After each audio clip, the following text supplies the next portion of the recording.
Buongiorno, ben ritrovati, siamo in diretta. Molti gli argomenti oggi all'ordine del giorno. Parleremo di cronaca dal Vicentino con un'auto che ha preso fuoco e un uomo è uscito appena in tempo e si è salvato. Parleremo di autonomia, ieri il pressing dei presidenti della regione a Mario Draghi. Parleremo di siccità ovviamente perché sapete siamo in una situazione di vera emergenza e lo facciamo insieme all'ospite che mi ha appena raggiunto qua in studio, Andrea Martella, segretario regionale del Partito Democratico. Buongiorno e grazie per essere qua. Buongiorno a lei e a tutti i telespettatori e sono contento di essere qui da voi oggi in studio. Tanti gli argomenti, vi ho detto, prima di tutto vi farei vedere il servizio relativo proprio al pressing dei presidenti di regione al Premier Mario Draghi. Sentiamo il servizio e poi lo commentiamo insieme all'ospite. Si è tenuto l'incontro, direi positivo, clima sereno e soprattutto costruttivo. Adesso si tratta di aggiustare ancora il progetto della legge quadro, ma direi che siamo alle ultime limature. Parla di limature il presidente Luca Zaia a margine dell'incontro a Roma tra i governatori del Nord e la ministra per gli affari regionali Maria Stella Gelmini. Sul tavolo sempre lei la bozza di legge quadro sull'autonomia che ha visto una condivisione di massima anche da parte delle regioni a statuto ordinario che non hanno scelto la via del referendum. A fianco quindi di Zaia per il Veneto, Stefano Bonaccini per l'Emilia Romagna, Attilio Fontana per la Lombardia si sono seduti anche il piemontese Alberto Cirio, il ligure Giovanni Toti, per la Toscana Eugenio Giani, a rappresentare tutte le regioni quale coordinatore il friulano Federiga. L'obiettivo di Gelmini è arrivare al via libera dell'esecutivo entro l'estate per poi approdare in Parlamento in autunno nell'ultimo scorcio di legislatura. Ora o mai più aveva fatto intendere la stessa Gelmini la scorsa settimana a Belluno. Una maggioranza così larga sarà difficilmente immaginabile nel 2023. Proprio perché i tempi sono stretti è stato Zaia in apertura del tavolo, poi seguito a ruota dai colleghi presidenti, a chiedere un coinvolgimento diretto del Premier Mario Draghi nella convinzione che possa essere l'unico a fare sintesi rapidamente, anche perché le regioni del Sud scalpitano. È lo stesso Zaia, sempre a margine del tavolo, a fare una dichiarazione precisa, distensiva nei toni. Ovviamente ascoltando anche le istanze di tutti coloro che magari non la condividono il nostro progetto, visto e considerato che il percorso si è fatto, i compiti per casa li abbiamo fatti e questa non è la secessione dei ricchi ma la volontà di andare avanti con un progetto di modernità e di efficientamento del Paese. L'autonomia quindi si porta a casa coinvolgendo tutte le regioni del nord e smussando i toni con quelle del sud, con Super Mario Draghi garante del processo in questa estate caldissima su tutti i fronti, anzi torrida. Non a caso lo stesso Zaia al Premier mediante lettera ha chiesto di procedere immediatamente alla dichiarazione dello stato di emergenza sul fronte della siccità, come già formalizzato il 21 aprile scorso, prima regione in Italia a farlo. Nella missiva il presidente parla di portate ai minimi e di ripercussioni drammatiche per le captazioni irrigue. Serve un commissario, dice a chiare lettere il governatore. Insomma, in questo secondo giorno d'estate il Veneto non ha solo sete di autonomia. Andrea Martella, dunque, dice il presidente Zaia, siamo un po' alla conclusione di quello che è stato un iter lunghissimo. Ma noi crediamo di aver contribuito a riprendere questo iter con le proposte che come Partito Democratico del Veneto abbiamo fatto, perché noi all'autonomia crediamo che debba essere realizzata e crediamo anche che nel corso di questi anni si sia perso del tempo, anche chiedendo tutte le materie pur sapendo che in buona parte non erano realizzabili. Dalle notizie mie in possesso, il testo della legge quadro presentata dal ministro Gelmini si muove nella stessa direzione di quella che ha presentato il Partito Democratico.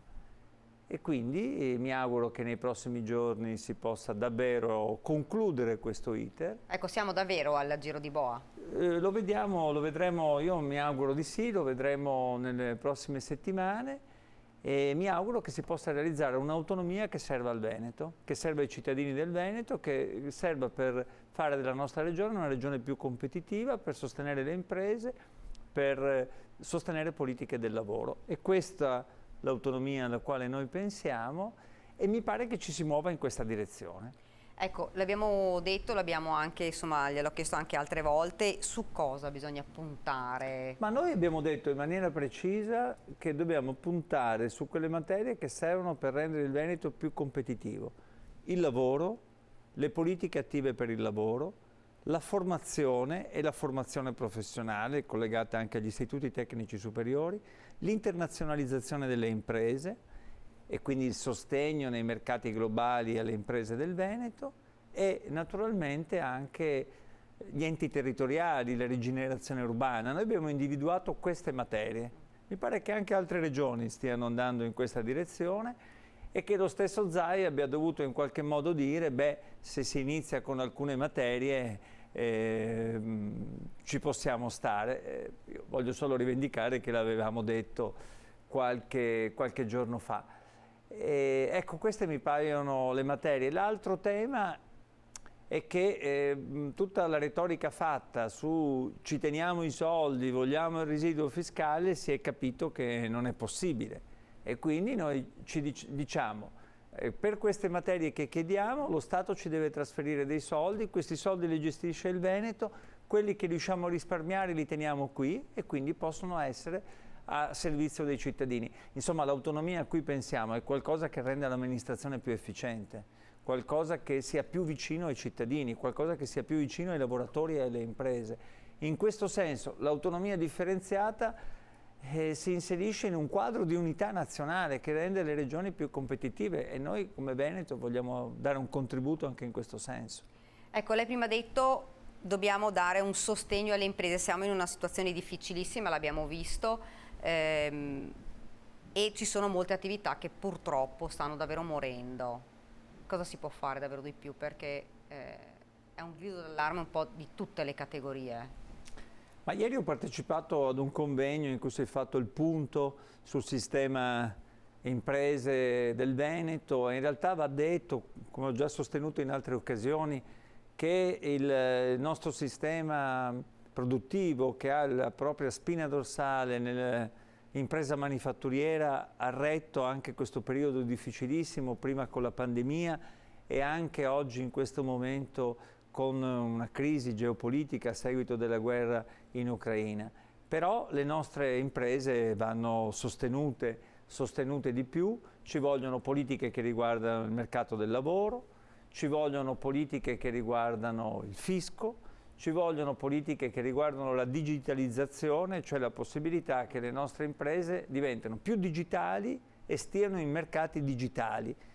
Il che vuol dire accelerare tutti dei processi che anche con il Next Generation EU, e cioè con le risorse messe in campo dall'Unione Europea, si stanno utilizzando. E poi vanno sostenute le nostre imprese nella, diciamo, riconversione di carattere green, nelle politiche di sostenibilità ambientale che possono portare altre risorse, altri posti di lavoro che però devono essere gestite con molta attenzione e con molta equità. Insomma, le imprese del Veneto, secondo me, hanno bisogno di, non tanto di un aiuto, ma hanno bisogno di una visione strategica, hanno bisogno di un maggiore respiro che secondo me nel corso di questi anni è mancato in Veneto perché si è pensato che tanto tutto andava bene. Adesso è un momento difficile e in momenti come questi bisogna saper avere una visione strategica unita a una buona dose di pragmatismo che possa fare in modo che il Veneto, che è una grande regione per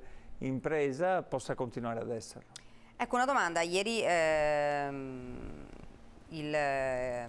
il presidente delle Camere di Commercio di Belluno e Treviso, poi lo avremo anche in diretta Skype con noi, diceva i bonus, i famosi bonus che ormai siamo abituati a sentire, però stanno e spariranno perché alcuni bonus tipo il 110% ha creato però un mercato difficile dove sono nate tantissime imprese dal nulla, dove le materie prime ad un certo punto sono schizzate come prezzi, insomma un mercato che insomma è stato un mercato sbagliato, ecco. Quindi dice questo 110% si sta ripensando, così come anche tanti altri bonus.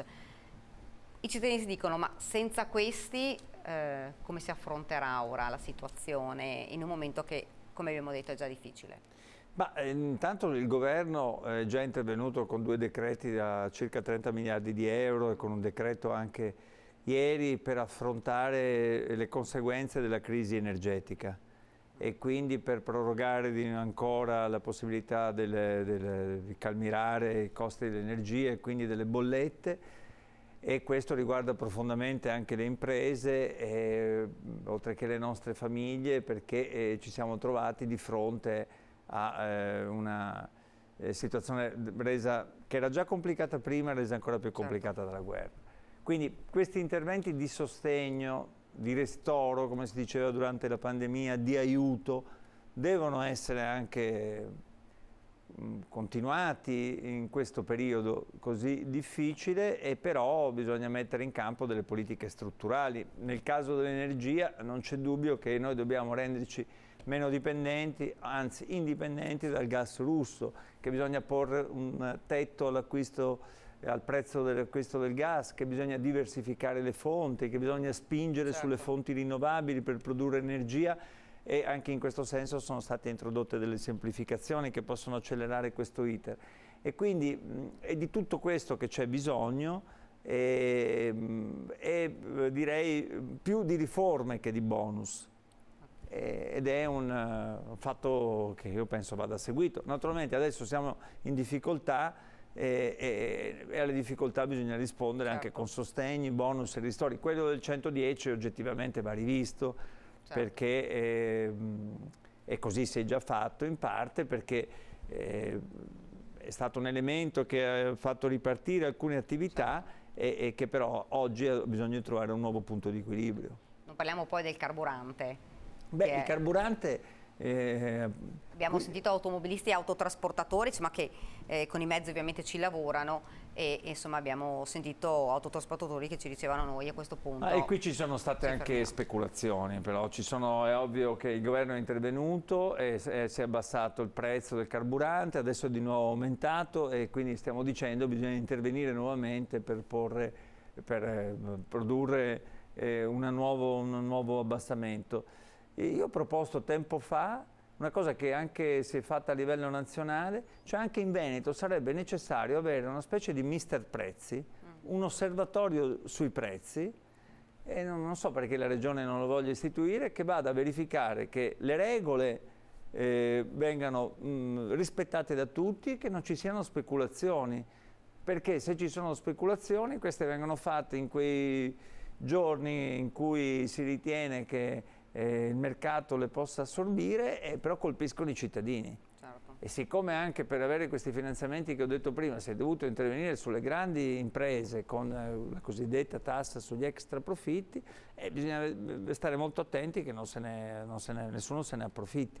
Quindi in questo senso un osservatorio sui prezzi, su quello che sta succedendo sulla nostra economia, alla nostra economia anche in Veneto, credo che sarebbe molto importante. Insomma, in Veneto non si può stare solo a aspettare, a guardare, a chiedere soldi, a chiedere risarcimenti. Si può fare anche questo, ma bisogna avere una nuova cultura di governo, una nuova visione, una nuova capacità di stare nei problemi. Un altro degli argomenti, insomma, che sta facendo discutere, anche perché siamo in vera emergenza, sono giorni e giorni che non piove, sono ogni tanto poco e niente, la siccità. Si va verso la richiesta dell'emergenza, siamo proprio in una situazione difficilissima. La Coldiretti aveva, insomma, stimato danni importantissimi all'agricoltura e non solo. Sì, è una situazione veramente difficile, perché la siccità sta colpendo il nostro territorio, e non solo, da giorni, e questo rischia di mettere in ginocchio la nostra agricoltura. Quindi bisogna intervenire al più presto, giusto anche chiedere lo stato di emergenza, è giusto che questo stato di emergenza porti, per ritornare al discorso di prima, a dei ristori, certo, a dei risarcimenti economici. Però anche qui mi chiedo, è possibile passare solo da stato di emergenza a stato di emergenza? Che cosa ha fatto la Regione in questo periodo per programmare un piano di interventi per affrontare una situazione di siccità come questa? Purtroppo in questi ultimi 20 anni non ha fatto nulla.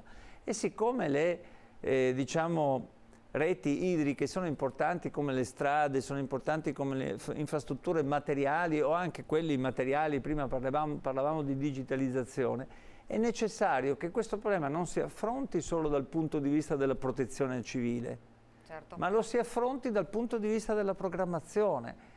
Qual è il piano degli interventi che ha fatto il Veneto? Purtroppo non c'è o è molto limitato, invece bisognava intervenire sulla sistemazione, manutenzione della rete idrica, degli acquedotti, sulla capacità di fare nuovi invasi, sulla possibilità di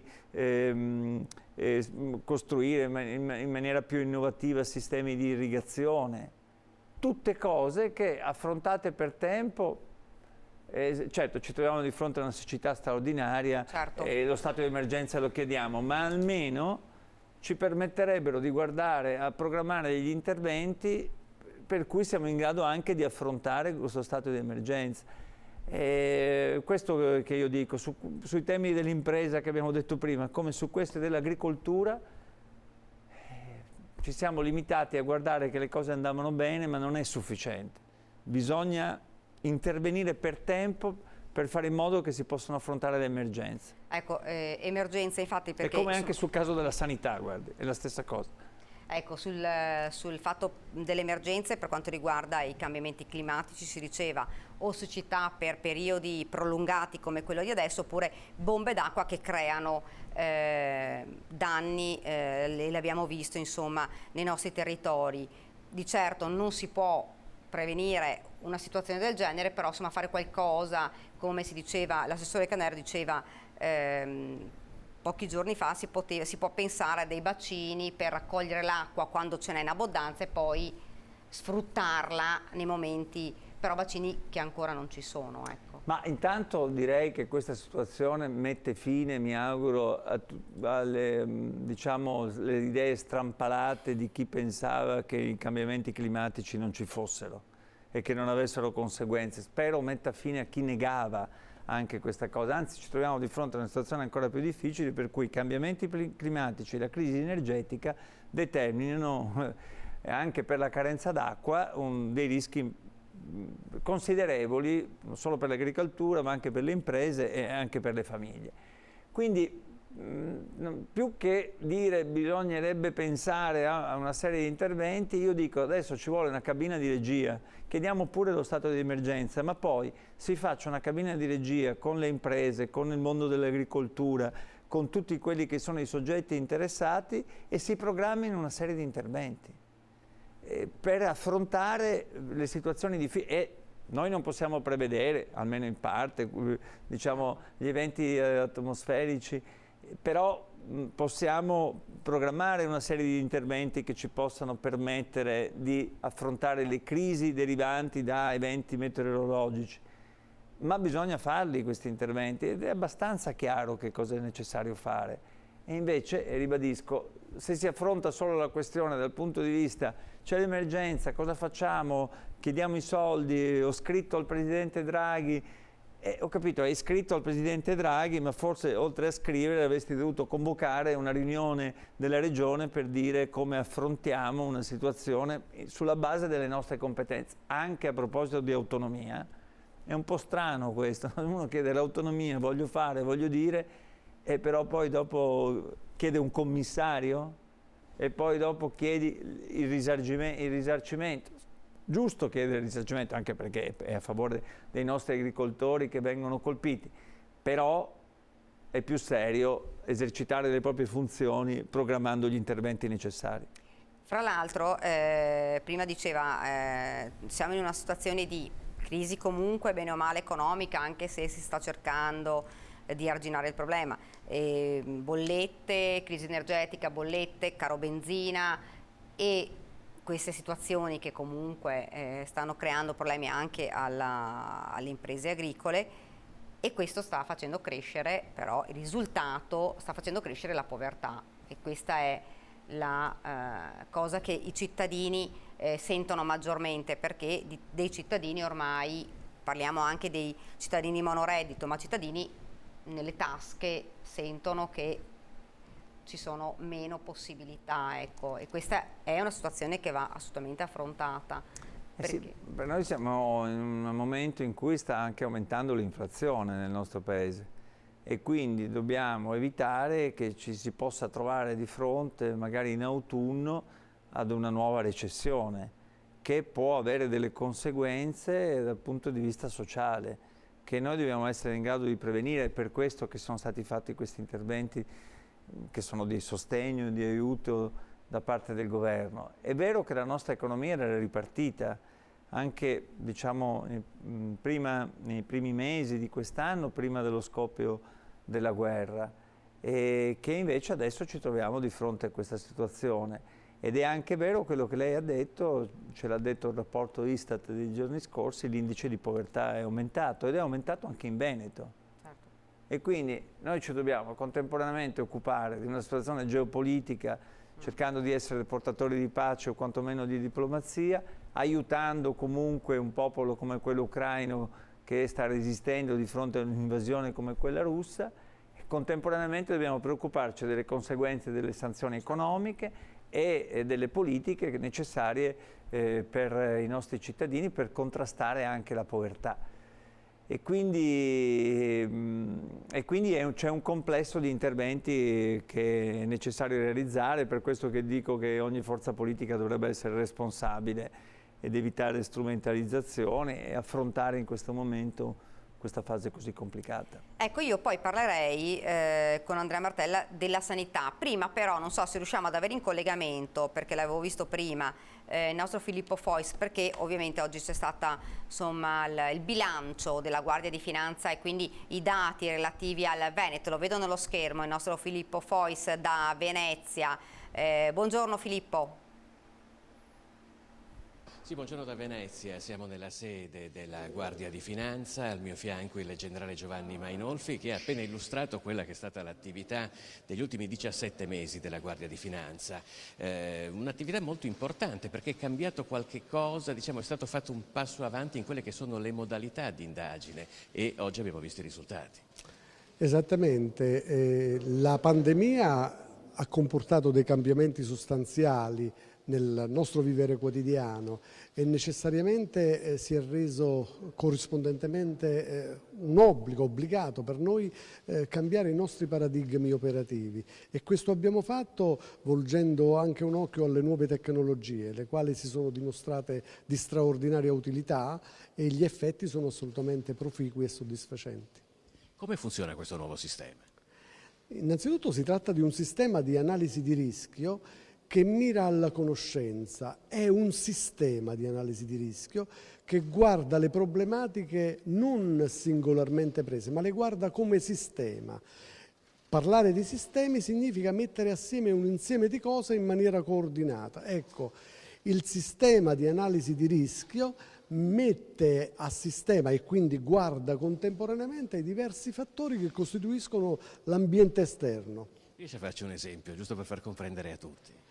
Beh, un esempio è abbastanza semplice. Se c'è un nuovo negozio che si apre sotto casa nostra e all'improvviso apre con dei prodotti mirabolanti e noi vediamo che per lungo tempo nessuno entra in quel negozio, dobbiamo chiederci come fa a mantenersi. È un benefattore? È un esibizionista? Probabilmente no, ci sarà qualche ragione. Quando la Guardia di Finanza, grazie a questo sistema, si accorge che quel negozio che è aperto, che visivamente non ha mai esitato merci, invece ha realizzato dei volumi d'affari, bene, si tratta di volumi d'affari fatti solo sulla carta, generati sulla carta. Il sistema quindi ci dà un warning che attiva i nostri controlli e quindi noi siamo in grado di capire che lì è tutto un bluff, che ci sono fatture per operazioni inesistenti.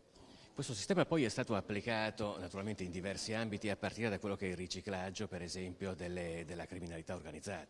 Sì, è un sistema assolutamente performante che guarda in quanto sistema a tutto lo spettro operativo della Guardia di Finanza. Ci è servito per intercettare fenomeni di violazione in materia di reddito di cittadinanza, in materia di riciclaggio, in materia di evasione fiscale, in materia di infiltrazione di criminalità organizzata, in materia di indebita percezione di spesa pubblica, di bonus facciate e quant'altro. È un sistema complesso che serve proprio per affrontare e fronteggiare i complessi fenomeni che la realtà ci pone.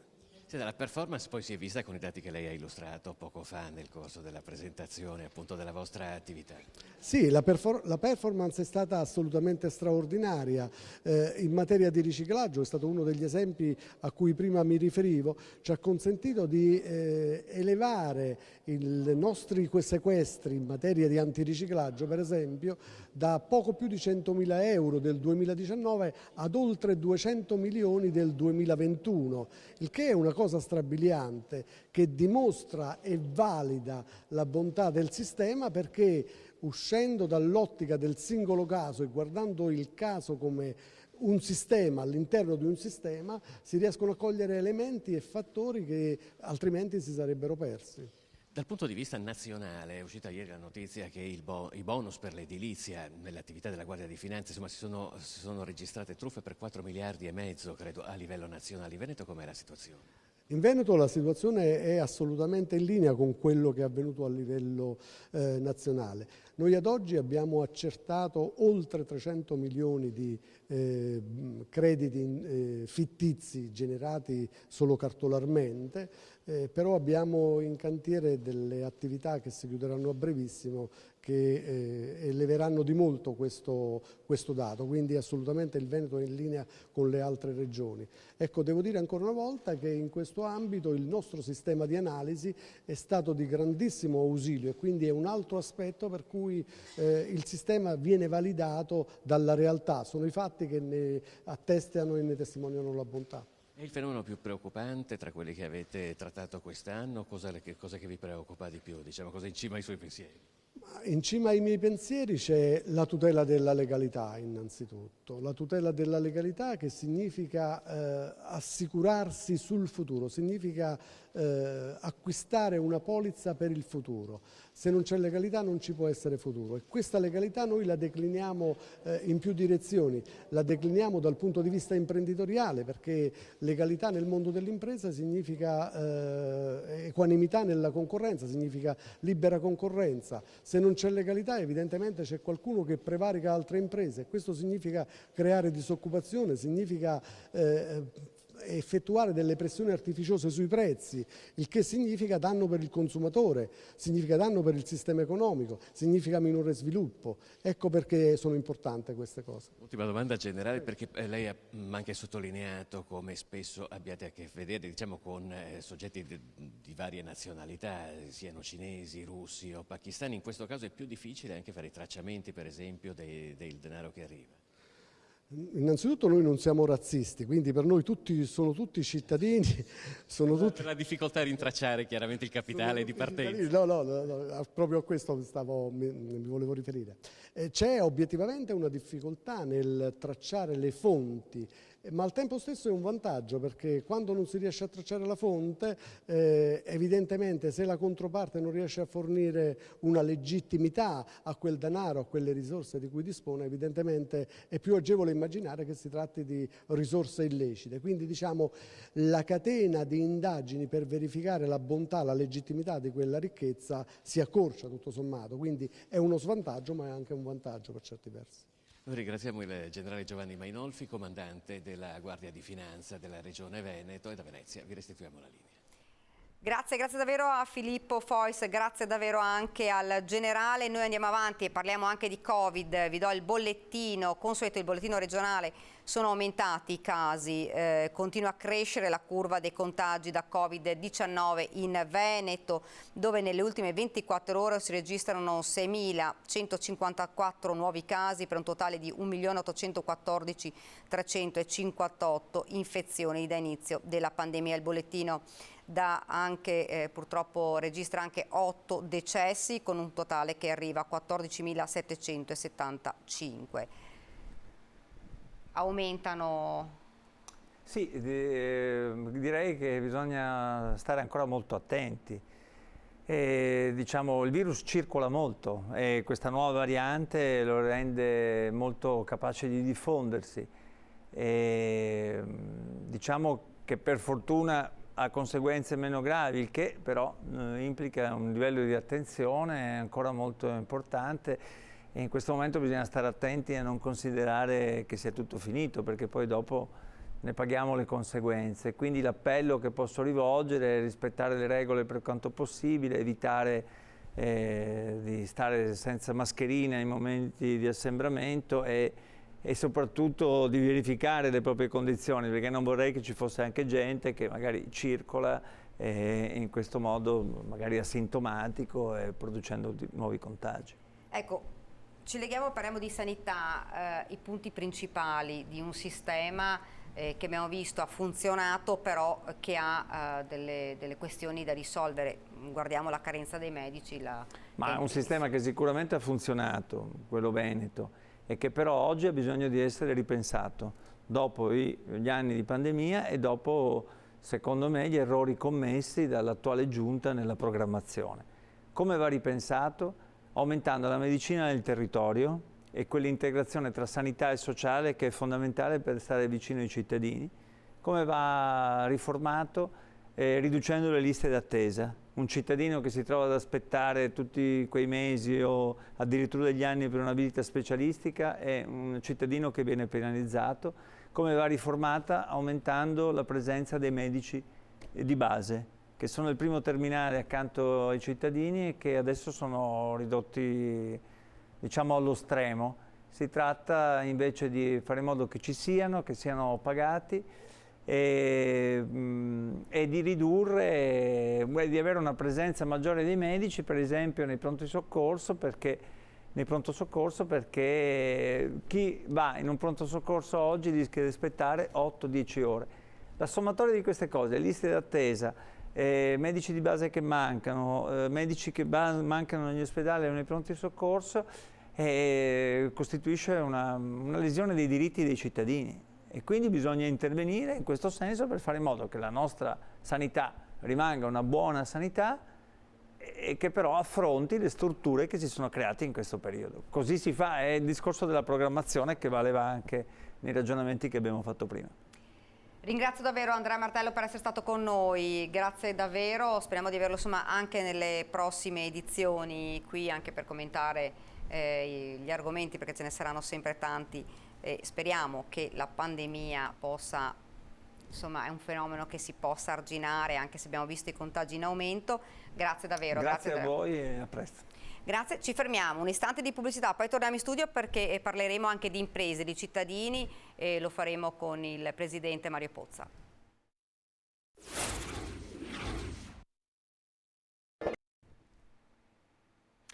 Rieccoci nuovamente in studio, lo avevo annunciato prima, parliamo di imprese, parliamo di cittadini, lo facciamo insieme a Mario Pozza, presidente della Camera di Commercio di Treviso Belluno. Buongiorno.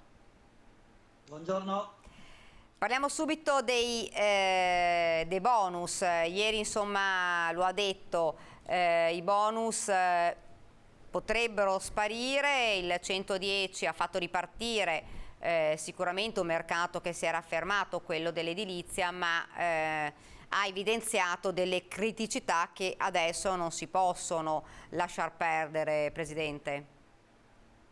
Sì, perché l'orientamento del governo è quello proprio di tirar via i bonus. Una conferma ne ho avuto proprio l'altra mattina a Roma, dove c'era la ministra Gelmini che ha detto che la stagione dei bonus è finita. Non ha parlato in termini specifici dei bonus legati all'edilizia, però in termini generali. Poi sappiamo che la posizione del Presidente Draghi a suo tempo è stata quella di dire basta, perché si sono rivelati efficaci da una parte, ma dall'altra ci sono state tante truffe, probabilmente anche a causa, sicuramente anche dei mancati controlli, e questo poi si è rivelato, direi, un costo per l'erario elevatissimo, che adesso siamo nelle condizioni che chi ha applicato i sconti in fattura, se non c'è la copertura da parte insomma, del governo di questo provvedimento, rischia addirittura di far chiudere l'impresa, di chiudere l'impresa. Abbiamo 140.000 circa imprese a rischio e quindi bisogna che qui ci sia un'attenzione particolare da parte degli imprenditori. Noi abbiamo lanciato questo strumento ancora 2 anni fa, lo portiamo a conoscenza perché ci sono delle risorse disponibili in modo da poter aiutare le nostre imprese. Ecco, parliamo anche della piattaforma Sibonus, ne abbiamo parlato ieri, una piattaforma, lei dice che insomma è fondamentale, un'opportunità importante tanto per i cittadini quanto per le imprese. Sì, è importante perché questa piattaforma ti permette in questo momento di continuare a avere queste agevolazioni, perché le banche hanno chiuso i rubinetti sui crediti, sulla cessione dei crediti, invece questa piattaforma ancora ha disponibilità e di conseguenza anche avvalendosi della consultazione, della collaborazione delle associazioni di categoria o del commercialista, si può arrivare, è molto semplice, è tutta in telematica l'operazione, in modo da poter avere questi benefici e soprattutto garantire la continuità del lavoro e il riscontro del ritorno economico dovuto allo sgravio fiscale. Ecco, mi scusi Prego. Presidente, secondo lei come mai fino ad ora le imprese non hanno colto questa opportunità? Perché c'era una grande disponibilità delle banche, delle poste, e quindi era più probabilmente facile. Poi per dire il vero, le imprese sono un po' pigre, non tengono controllati i siti delle istituzioni, della Camera di Commercio, le promozioni che noi facciamo, perché non è la prima conferenza stampa che facciamo di presentazione, l'abbiamo promosso più volte. E poi, come dicevo, nei nostri canali web ci sono tutte le informazioni per quello che riguardano i bandi, non solo questo bando, ma anche, non so, i bandi sul digitale. Ecco, le imprese sono poco accorte e dovrebbero svegliarsi, tra virgolette. Questo purtroppo da imprenditore me ne rammarico, però questa è la realtà.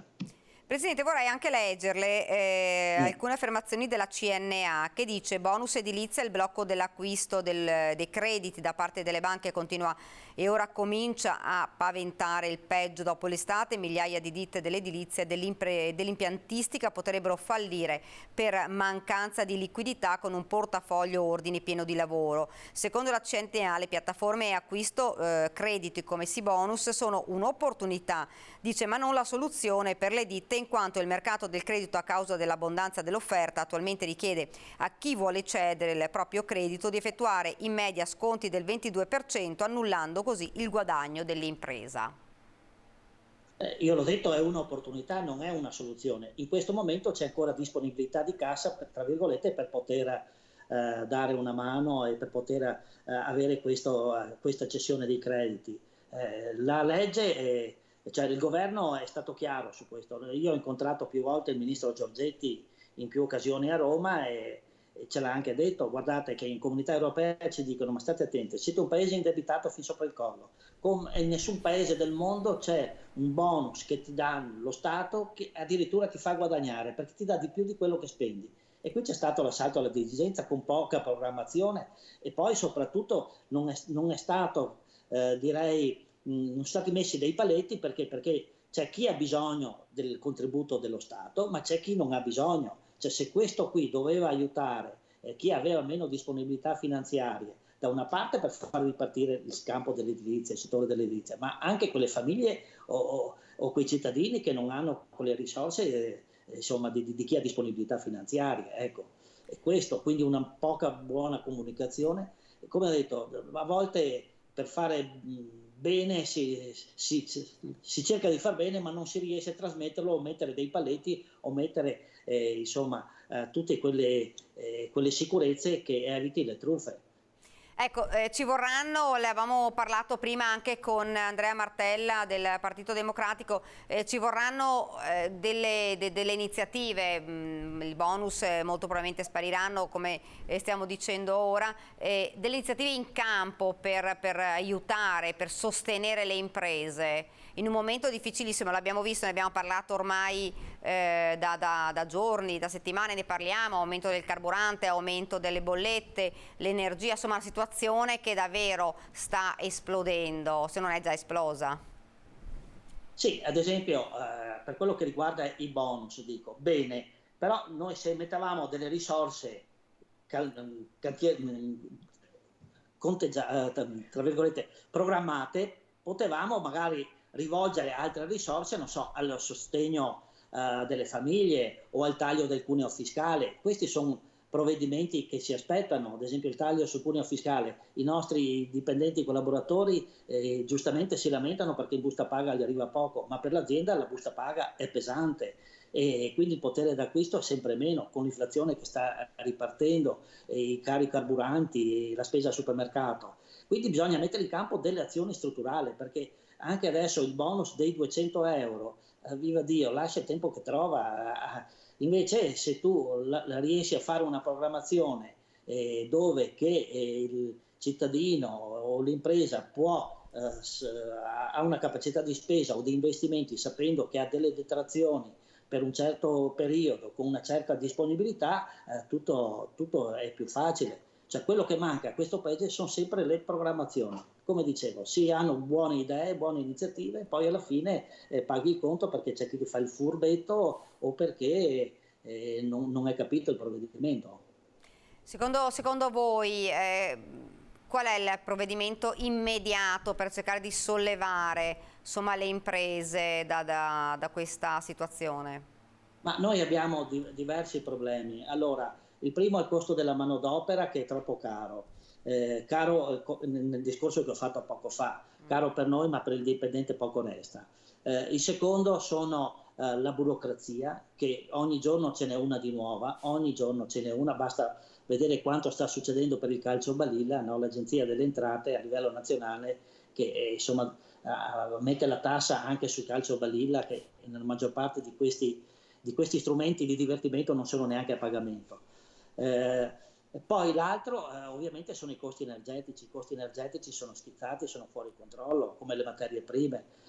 Purtroppo è una situazione geopolitica molto difficile. Guardi, adesso vengo da una conferenza dove si parla di mercati del futuro dei paesi balcanici dell'est, proprio qui in Union Camere, per dare delle opportunità ai nostri imprenditori. Abbiamo figure importanti che stanno discutendo su questo in questa tavola. E quello che emerge è proprio questo, mancanza di programmazione, i costi, materie prime che non arrivano, e purtroppo abbiamo delocalizzato le produzioni nei paesi dell'est o in Cina, e qui ormai siamo quasi un paese di assemblamento, ma riguarda tutta l'Europa. Bisogna riportare le produzioni qua.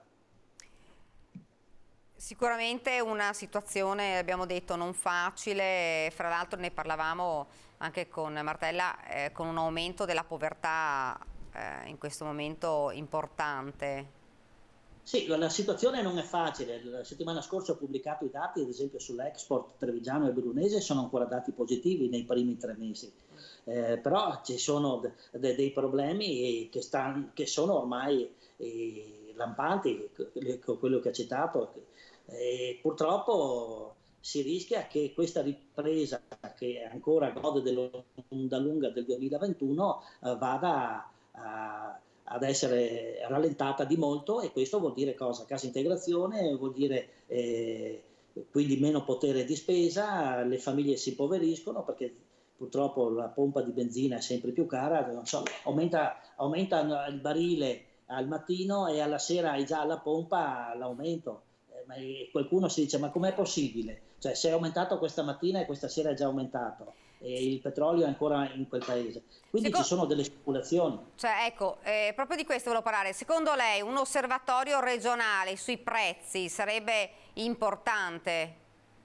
Ma ci vuole un presidio da parte dello Stato che verifichi che non ci siano speculazioni. Si chiami osservatorio regionale, che poi riferisca a un osservatorio nazionale, ma deve esserci, perché tanti aumenti sono avvenuti prima della crisi in Ucraina, che ha scaturato tutto quel pandemonio che conosciamo, e questo vuol dire che c'è qualcuno che si sta arricchendo sulle spalle dei cittadini e sulle spalle dell'impresa, e purtroppo questo si sta avvenendo in tutti i settori, in tutti i campi.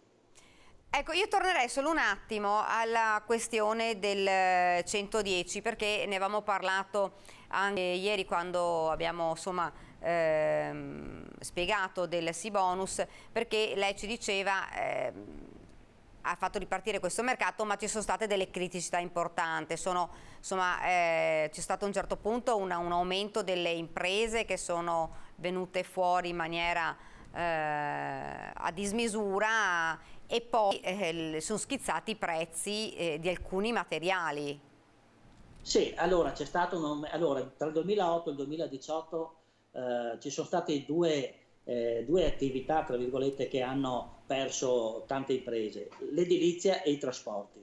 Abbiamo vissuto un fenomeno di crescita dell'edilizia l'anno scorso. Su 205 imprese in provincia di Treviso, 155 sono imprese in mano a stranieri, ma non perché non è un discorso razzista però voglio dire, ci vuole un accesso anche alla professione, perché ci vuole un accesso controllato, perché ci vuole competenza. Noi abbiamo un patrimonio edilizio molto importante e con questa crescita così esponenziale sicuramente verranno dei nodi al pettine tra qualche anno su lavori che non sono fatti bene, su materiali che non sono buoni, tra l'altro, perché anche quello è il problema.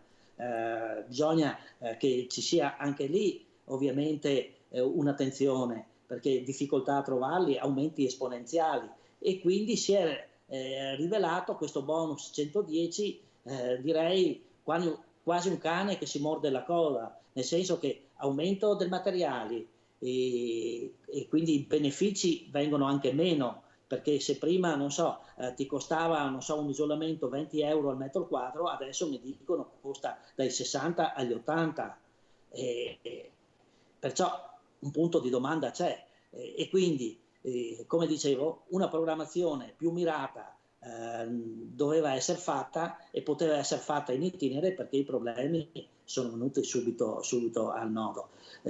Ricordo però, per chi non lo sa, che la maggior parte delle truffe non sono avvenute sul bonus 110, ma sì sul bonus facciate, dove lì c'era meno, ci sono meno, tra virgolette, burocrazia che complicasse la vita ai truffatori. Ecco, questo è da dirsi. Ecco, molte le iniziative insomma in cantiere da parte della Camera di Commercio. I prossimi passi quali? Ma noi stiamo in questo momento cercando di informare le nostre imprese sulle opportunità dei mercati. Come dicevo, oggi abbiamo iniziato un ciclo di conferenze per quello che riguarda i mercati balcanici, i mercati all'est, la Russia, l'Ucraina, e poi lo faremo anche con i paesi dell'America Latina, sempre qui subito dopo l'estate, e con i paesi frontalieri, quelli del Mediterraneo, quindi Tunisia, i paesi come l'Egitto e altri della costa qui africana.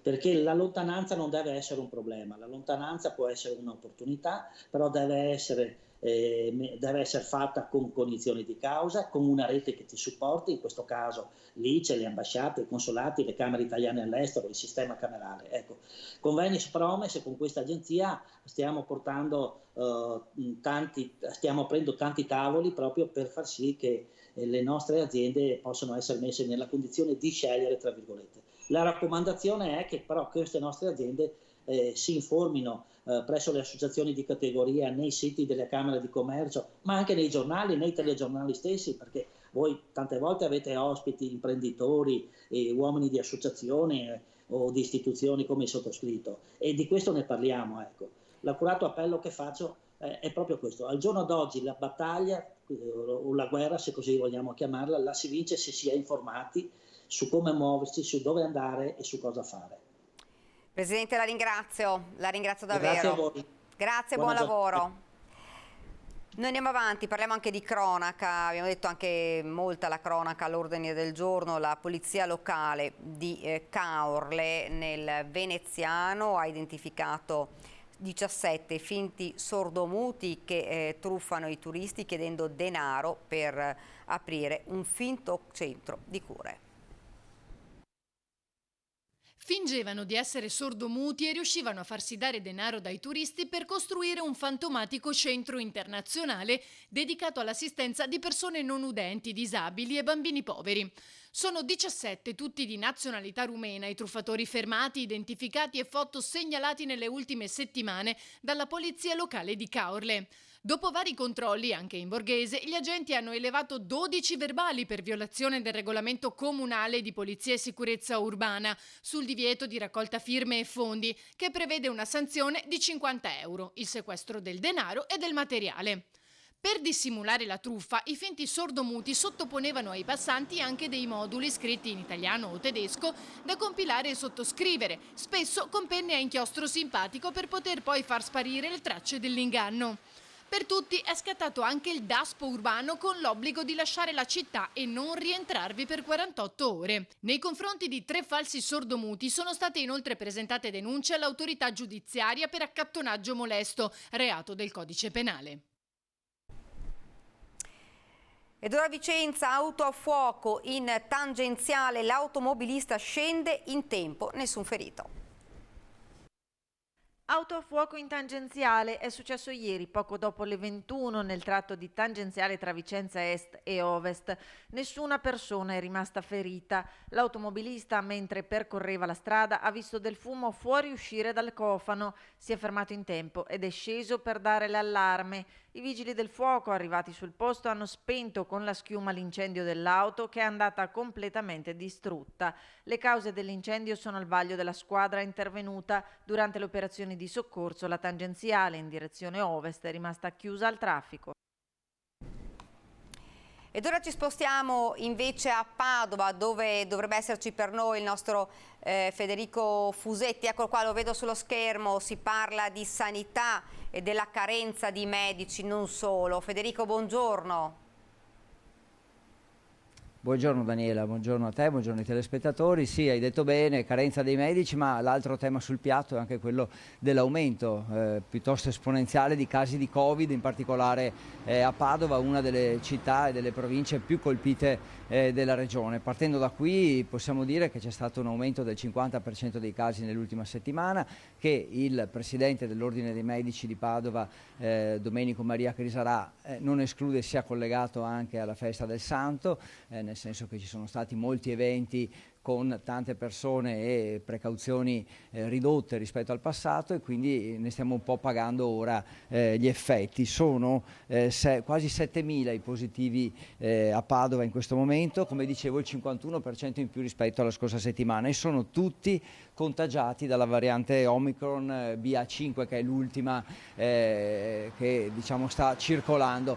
Proprio il dottor Crisarà è anche molto critico sulla questione dei tamponi fai da te, cioè teme che in questo periodo, alle porte delle ferie, ci siano cittadini che, nonostante risultino positivi, magari insomma evitano di autodenunciarsi e quindi di andare in quarantena, comunque di comunicare alle autorità sanitarie. Quindi chiede di rivedere un po' il meccanismo dei tamponi, anche se insomma ha sottolineato il fatto che la stragrande maggioranza naturalmente segue le regole e si mette e comunica la quarantena. L'altro tema che avevi accennato anche tu è quello dei medici di base, medici sul territorio, medici di famiglia, che sono sempre di meno. Sono numeri incredibili. Pensate che dall'anno scorso, maggio 2021, ad ora è triplicato il numero dei cittadini senza medico di base. Parliamo di circa, guardate, controllo per sicurezza, ma sì, oltre 17.000 padovani della città e della provincia che sono senza medico di base, quando erano 6.000 solo un anno fa. Il problema anche qui è che non ci sono medici, quindi a fronte del continuo aumento di medici che vanno in pensione, quindi che lasciano il loro posto, diciamo così, non si riesce a sostituirli, quindi nonostante i concorsi non c'è la possibilità di recuperare questo numero, che diventa sempre più pesante, ovviamente soprattutto nelle zone più disagiate della provincia, quindi non tanto in città, ma magari ci faceva poco fa l'esempio del dottor Crisarà dei comuni nella zona dei Colli Euganei, dove tra l'altro l'età media è più alta, quindi ci sono più anziani, più fragili e meno medici che li possono seguire. Quindi questi due temi sono veramente all'ordine del giorno, e l'Ordine dei Medici di Padova chiede insomma, che sia la Regione e lo Stato a prendere subito in carico queste difficoltà e risolverle. Grazie davvero Federico, grazie e buon lavoro. Grazie a voi. Noi continuiamo a parlare di cronaca. Ieri vi abbiamo detto di una rapina, di un assalto a un supermercato da parte di una banda con persone armate. Poi sono stati 4 arresti da parte dei carabinieri, 2 facevano parte dell'ex Mala del Brenta. C'è stata un'altra rapina a mano armato, questa volta A Rovigo un uomo travisato ed armato di pistola ha rapinato un supermercato con la minaccia dell'arma. L'uomo si è impossessato di un bottino di 2.500 euro, poi è fuggito. Sul posto sono prontamente intervenuti i carabinieri della sezione radiomobile di Rovigo, che con i colleghi della sezione operativa stanno investigando sul caso. Ed ora torniamo a Vicenza, perché il questore di Vicenza ha chiuso un bar di Viale San Lazzaro, teatro di aggressioni, presenza di pregiudicati e turbative all'ordine e alla sicurezza pubblica. 12 giorni di chiusura per un bar di Viale San Lazzaro. Il questore di Vicenza dispone la sospensione della licenza e l'immediata chiusura del locale per gravi problemi di ordine e sicurezza pubblica, culminati la notte scorsa con un episodio di violenza e minaccia da parte di 2 individui nei confronti di un cliente pluripregiudicato. Dopo l'aggressione e le minacce di morte, i 2 si sono dati alla fuga prima dell'arrivo di alcune pattuglie delle volanti della polizia.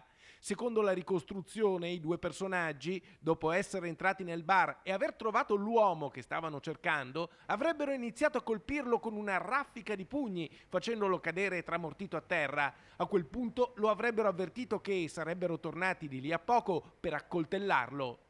Lo stesso locale era già stato chiuso per 15 giorni dal questore a gennaio, sempre per motivi di ordine e sicurezza, culminati con una rapina a mano armata da parte di un individuo con diversi precedenti che, dopo il colpo commesso altrove per procurarsi denaro e andare a giocare alle slot machine, si era recato alle macchinette del bar di Viale San Lazzaro. Valutati gli interventi effettuati in passato dalle forze dell'ordine, così come la continua presenza di pregiudicati, il questore oggi ha disposto la sospensione della licenza sulla base dell'articolo 100 del testo unico delle leggi di pubblica sicurezza. Un provvedimento finalizzato a interrompere una situazione che può compromettere gravemente l'ordine e la sicurezza, a prescindere dal ruolo e dalle eventuali responsabilità dei gestori del locale. Ed ora andiamo a Padova. Era scomparso nel 2020 tra Veneto e Trentino l'escursionista padovano Gianni Sadocco. Ieri sono riprese le ricerche in zone che non erano ancora state controllate. Di Gianni Sadocco, escursionista di Monselice, non si hanno notizie dal 12 novembre del 2020, quando era uscito in passeggiata al passo della Borcola, al confine tra Veneto e Trentino. Ieri sono riprese le sue ricerche. I vigili del fuoco del comando di Vicenza, con il personale del reparto volo di Venezia del nucleo SAPR, sistemi aeromobili a pilotaggio remoto, e con la collaborazione del personale del soccorso alpino e dei carabinieri, hanno effettuato delle ricerche mirate nella zona del Monte Pasubio. Dopo un briefing iniziale tra tutti i 25 soccorritori, presenti anche i familiari e rappresentanti dell'associazione Penelope, 12 operatori del soccorso alpino sono stati portati in quota dall'elicottero Drago 149. Gli operatori si sono suddivisi in più squadre, verificando 2 canaloni, le cui coordinate sono state trovate nel computer dell'uomo e che fino ad ora non erano state controllate. Utilizzati anche i sistemi di pilotaggio remoto, anche se le condizioni meteo ne hanno limitato l'uso. L'ultima squadra è stata recuperata in quota nel tardo pomeriggio dall'elisoccorso del Soccorso Alpino di Trento. Purtroppo le ricerche hanno dato esito negativo. Disavventura per i ragazzi del Grest di Campo d'Arsego. Dopo aver sorpreso un malintenzionato rubare una bici, si sono visti minacciati con un cavatappi. Ha minacciato con un cavatappi animatrici del Grest e ragazzi che lo avevano sorpreso a rubare una bicicletta vicino al patronato della chiesa di Campo d'Arsego. Un 22enne marocchino ha estratto infatti il cavatappi appuntito minacciando di morte i giovanissimi. Lo straniero è poi scappato verso la stazione. I ragazzi però non si sono persi d'animo e lo hanno seguito, avvisando anche le forze dell'ordine. Il 22enne è però riuscito ad intrufolarsi sul treno. A San Giorgio delle Pertiche però ha trovato i carabinieri di Cittadella ad aspettarlo, che l'hanno fatto scendere ed arrestato per tentata rapina. Da Treviso i carabinieri della stazione di Vedelago hanno denunciato 2 donne di origine rumena di 43 e 56 anni, entrambe residenti fuori provincia, aggravate da pregiudizi per delitti contro il patrimonio, in particolare truffe. Le 2 nell'ambito di una trattativa per la vendita di un'autovettura si sono fatte versare su carte prepagate la somma di 23.000 euro da un'impiegata del luogo, rendendosi poi irreperibili. Ed ancora nel pomeriggio di ieri nella zona di Venezia i carabinieri di Asolo, sempre nel Trevigiano, hanno rintracciato un 39enne che si era allontanato illecitamente da una comunità terapeutica del centro trevigiano dove si trovava in affidamento su disposizione dell'ufficio di sorveglianza del capoluogo lagunare per un cumulo di pene per resistenza pubblica ufficiale, furto aggravato commessi nell'agosto del 2021 alla luce delle ripetute violazioni delle prescrizioni imposte dall'autorità giudiziaria nei suoi confronti. Era stato emesso un ordine di carcerazione, pertanto i militari lo hanno arrestato e associato alla casa circondariale di Venezia. Ed ora parliamo di siccità, ne abbiamo parlato anche prima, siamo in uno stato di vera emergenza, lo abbiamo detto, la Coldiretti insomma ha stimato danni davvero gravi ed importanti, non piove da settimane e ad esempio un po' in tutti i comuni si sta provvedendo con delle ordinanze per cercare di evitare lo spreco dell'acqua. A Vicenza scatta l'ordinanza del comune per limitare quindi i consumi di acqua potabile, divieto di lavare le auto, di riempire piscine e orari per innaffiare il giardino. Sentiamo. Era stata annunciata e visto il perdurare della siccità è stata firmata. Scatta l'ordinanza del sindaco di Vicenza per limitare i consumi di acqua potabile che riguarda dai piazzali agli autoveicoli, dalle piscine agli orti, limiti che saranno validi fino al 31 agosto e in caso di mancato rispetto le sanzioni previste andranno da 25 a 500 euro. Ordinanza arrivata, purtroppo la siccità è troppo grave anche a livello nazionale, quindi divieto di lavaggio delle macchine private, non invece agli autolavaggi professionali che continueranno a lavorare, divieto di innaffiamento dei giardini negli orari dalle 6 alle 24, divieto di utilizzo di fontane, piscine, docce, a meno che non si abbiano i sistemi di riciclo dell'acqua piovana, che tra l'altro noi sensibilizziamo ad avere, e divieto di lavaggio dei vialetti, delle stradine anche private, a meno che non ci sia un'autorizzazione specifica comunale. Situazione grave, ma al momento l'ipotesi razionamento di acqua potabile non è contemplata.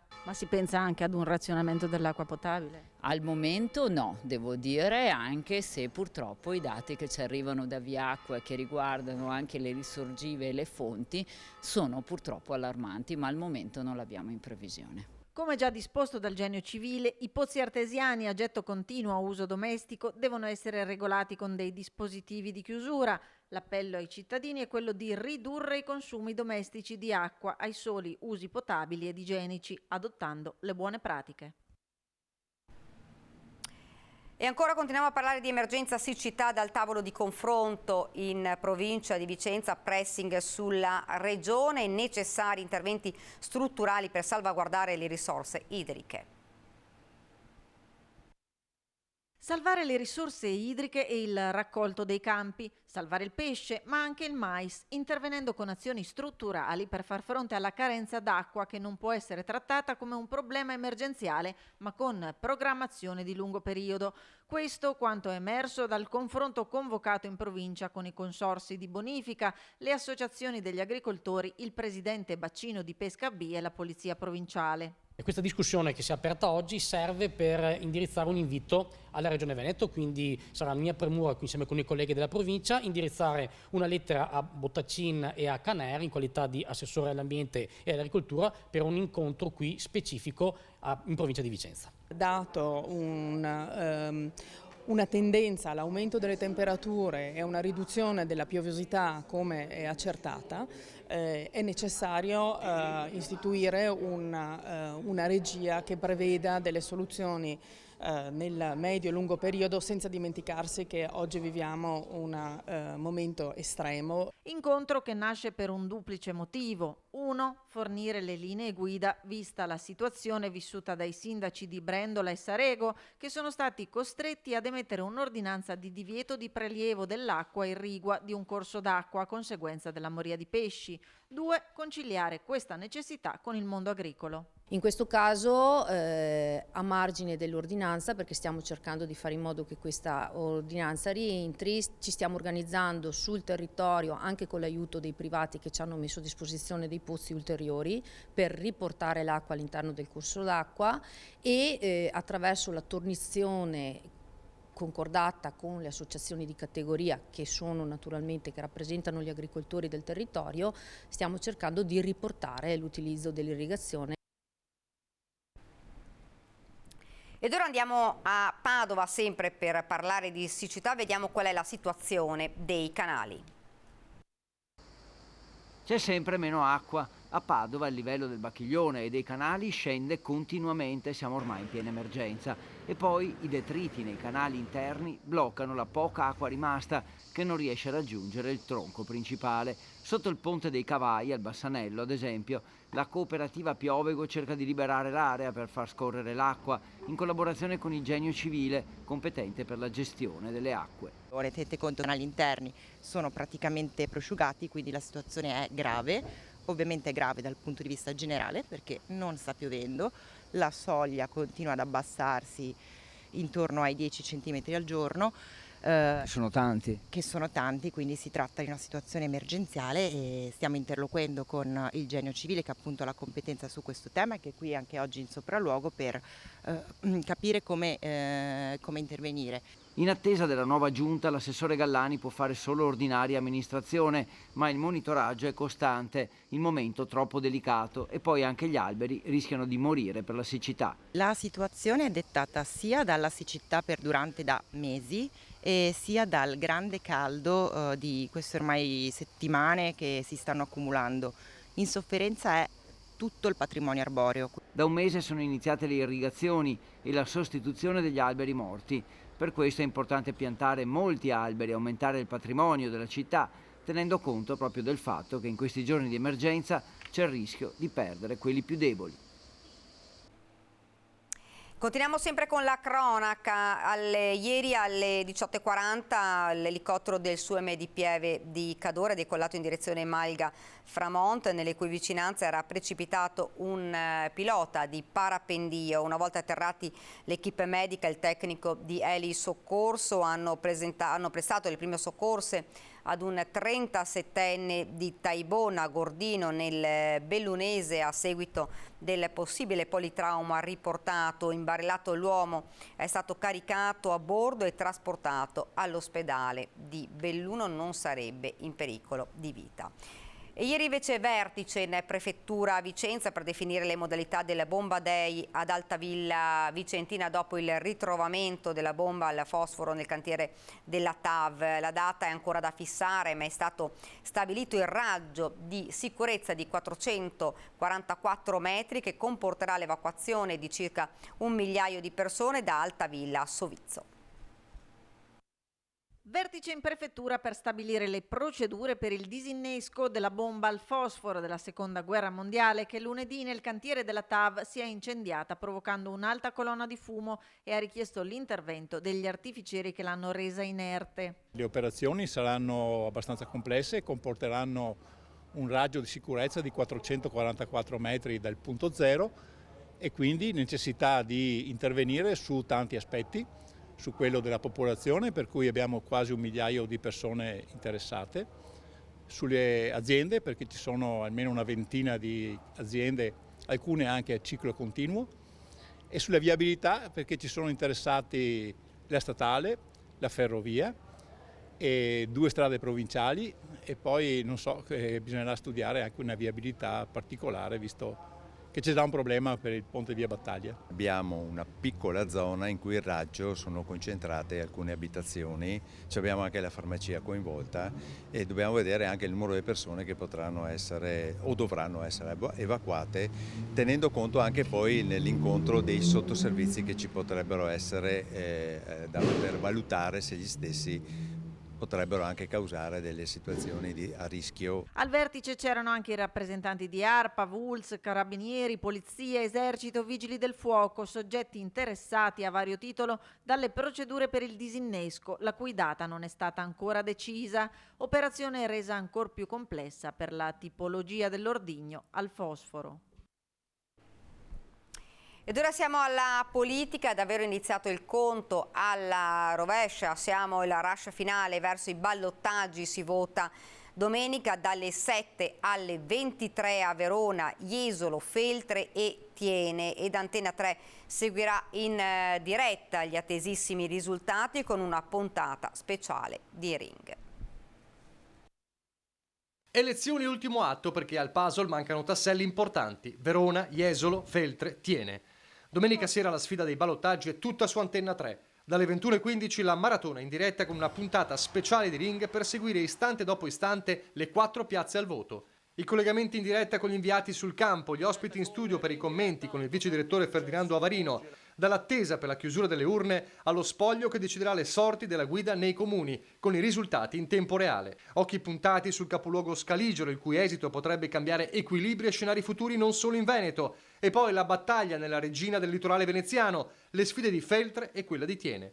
Il menù come sempre è ricco per una serata che diventerà notte di schermaglie all'ultimo voto. Da seguire insieme, come sempre. Appuntamento domenica sera dalle 21:15 su Antena 3.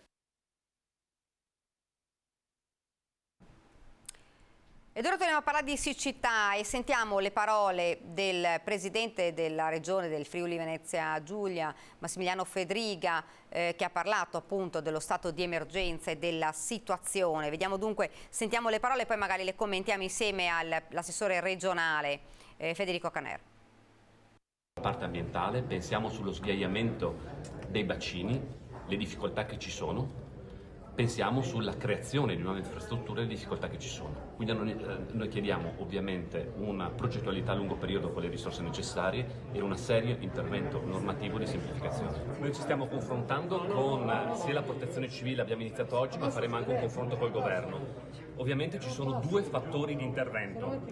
La situazione emergenziale contingente, quindi come e che misure mettere in atto, per le quali appunto, come diceva l'ingegner Curcio, ci stiamo coordinando per capire le misure utili, tra cui per esempio anche la liberazione delle acque dai bacini, che può essere utile ovviamente per affrontare sia il tema che ovviamente è principale dell'acqua a utilizzo civile, ma sia ovviamente anche per quanto riguarda l'agricolo, sia vogliamo confrontarci in questo caso con il governo nel suo insieme per una visione prospettica.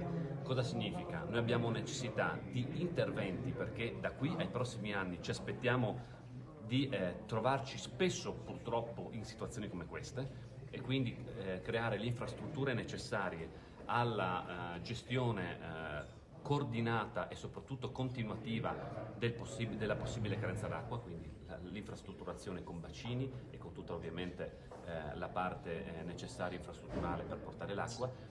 Quindi serve risorse e serve anche una semplificazione normativa.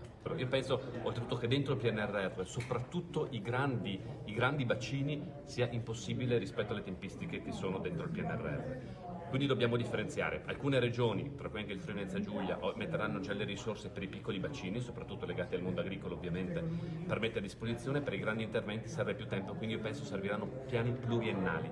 Dobbiamo guardare questa tematica non soltanto nella perenne emergenza, ma con la capacità di poter progettare il futuro in modo costruttivo. Il governo proclami appunto lo stato di emergenza nazionale? No, noi stiamo confrontando su questo proprio con la protezione civile. Io penso che su questo, insieme all'ingegner Curcio, arriveremo a una soluzione nella quale si individuino in modo puntuale i criteri per la dichiarazione dello stato di emergenza e soprattutto gli interventi che si possono fare con la dichiarazione dello stato di emergenza. Per questo è fondamentale, su questo c'è totale sintonia tra la Conferenza delle Regioni e Protezione Civile.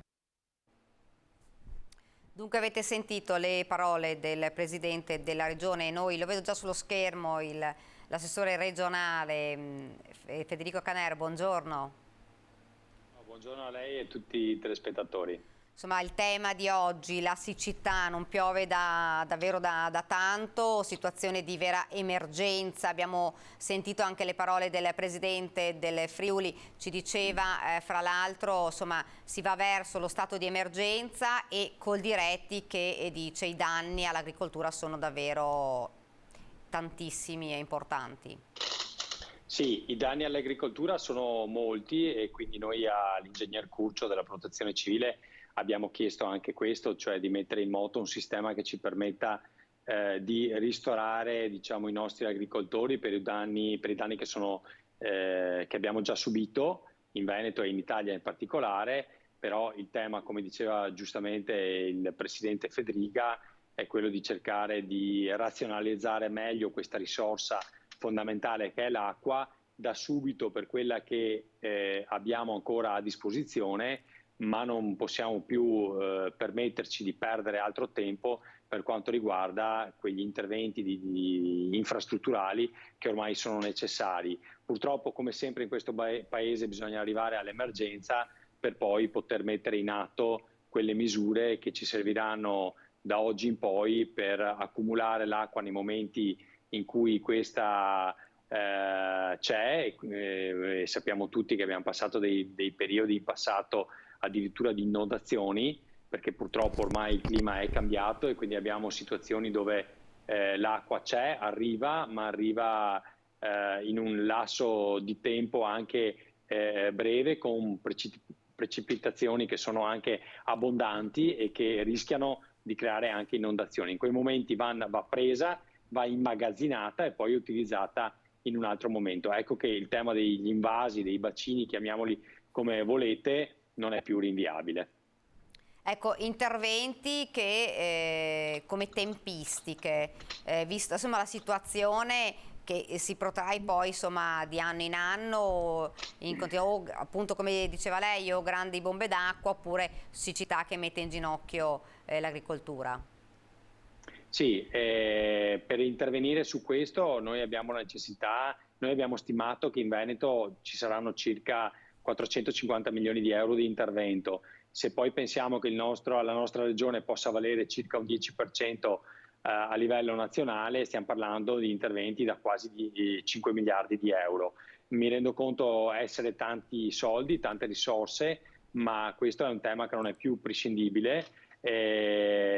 Come diceva il presidente Fedriga, non so se il PNRR è lo strumento più adatto, perché purtroppo quei soldi devono essere spesi entro il 2026 e quindi piccoli bacini si possono realizzare anche nel breve. Noi per esempio abbiamo tante cave dismesse sul territorio che possono essere utilizzate per raccogliere l'acqua e per accumularla, però è anche vero che queste cave devono essere come si può dire, realizzate, impermeabilizzate, devono essere create le condutture necessarie per poi trasportare quest'acqua attraverso condutture, canali che in parte sono esistenti, in parte sono da realizzare, quindi insomma voglio dire, non è che tutte le cave che abbiamo sul territorio possono essere utilizzate a questo scopo, però insomma da qualche parte dobbiamo pur iniziare. Nel frattempo noi chiediamo lo stato d'emergenza o calamità, come volete, calamità perché serve ad avere le risorse per ristorare gli agricoltori, e l'emergenza per utilizzare la risorsa acqua che c'è ed esiste in alcuni bacini, per esempio montani, che grazie allo stato di emergenza può essere utilizzato per la pianura, perché altrimenti altre regioni, altre comunità o semplicemente i gestori di questi bacini, penso a chi li utilizza per l'idroelettrico, non vuole rilasciare l'acqua alla pianura per farne un uso diverso, che è quello di produzione energetica, che per carità mi rendo conto essere importante, ma in questo momento l'acqua ci serve per uso umano e per l'agricoltura. Ecco, per fronteggiare proprio l'allarme siccità su più fronti, infrastrutture, competenze regionali, eventuali ristori, è stato deciso di istituire un coordinamento con le amministrazioni interessate, Protezione Civile, Mite, Affari Regionali, eccetera. Questo è quanto emerso proprio da una riunione che si è tenuta ieri sera, Assessore. Sì, Sì, alla riunione io ho partecipato, alla stessa riunione che prima il presidente Federica prima citava, alla presenza dell'ingegner Curcio, il quale non solo ci ha fatto una fotografia della situazione al momento, ma ci ha spiegato anche cosa si può fare con lo stato d'emergenza, cosa non si può fare. Noi abbiamo chiesto però che con lo stato d'emergenza ci siano anche una serie di norme e di regole che vadano a sburocratizzare tutti quegli interventi che le regioni possono fare, perché oggi come oggi fare anche interventi infrastrutturali o chiedere anche ai cittadini un risparmio dell'acqua, diciamo che è difficile attuarlo con ordinanze locali. Bisognerebbe che il governo con un decreto legge specifico facesse delle norme che ci consentano di poter operare in maniera molto più snella sul territorio. Ecco, questo noi abbiamo chiesto, al di là dei ristori che insomma ovviamente sono importanti, ma lasciano anche il tempo che trovano, perché in questo momento, ripeto, il tema è avere l'acqua a disposizione e far sì che quella poca acqua che c'è venga razionalizzata, venga utilizzata per gli usi che vengono ritenuti prioritari in questo momento. Quindi serve una norma che, condivisa con il territorio, vada a identificare quali sono le priorità, perché è ovvio che non è che possiamo inventarci l'acqua o la produzione di acqua. Purtroppo tutti dipendiamo dalla piovosità, però è anche vero che quella che al momento c'è va razionalizzata e va utilizzata con delle priorità. Questo noi ci aspettiamo dal tavolo tecnico. Ecco, fra l'altro molte amministrazioni hanno già fatto scattare delle ordinanze, Assessore, di cercare di usare l'acqua solo per motivazioni importanti, non per lavare le auto, i piazzali, proprio per cercare di trovare una soluzione. Ecco, non sarà una soluzione, ma per arginare almeno il problema. Se dovesse continuare questa siccità, qual è a cosa si va incontro? Guardi, purtroppo si presume che fino al 10 luglio non ci siano grandi precipitazioni e questo ci sta allarmando, perché noi adesso abbiamo un rischio medio in questo momento in Veneto. Il rischio è passare alla zona rossa, chiamiamola così, e quindi di alta rischiosità. Questo significa dover fare interventi di razionalizzazione importanti, quindi cominciare a razionare l'acqua, e quindi dire giustamente anche alle persone, alle famiglie, di utilizzare l'acqua in maniera parsimoniosa e magari anche in determinati periodi della giornata. Speriamo di non arrivare a questo, perché abbiamo ancora delle settimane a disposizione dove c'è ancora un po' di riserva.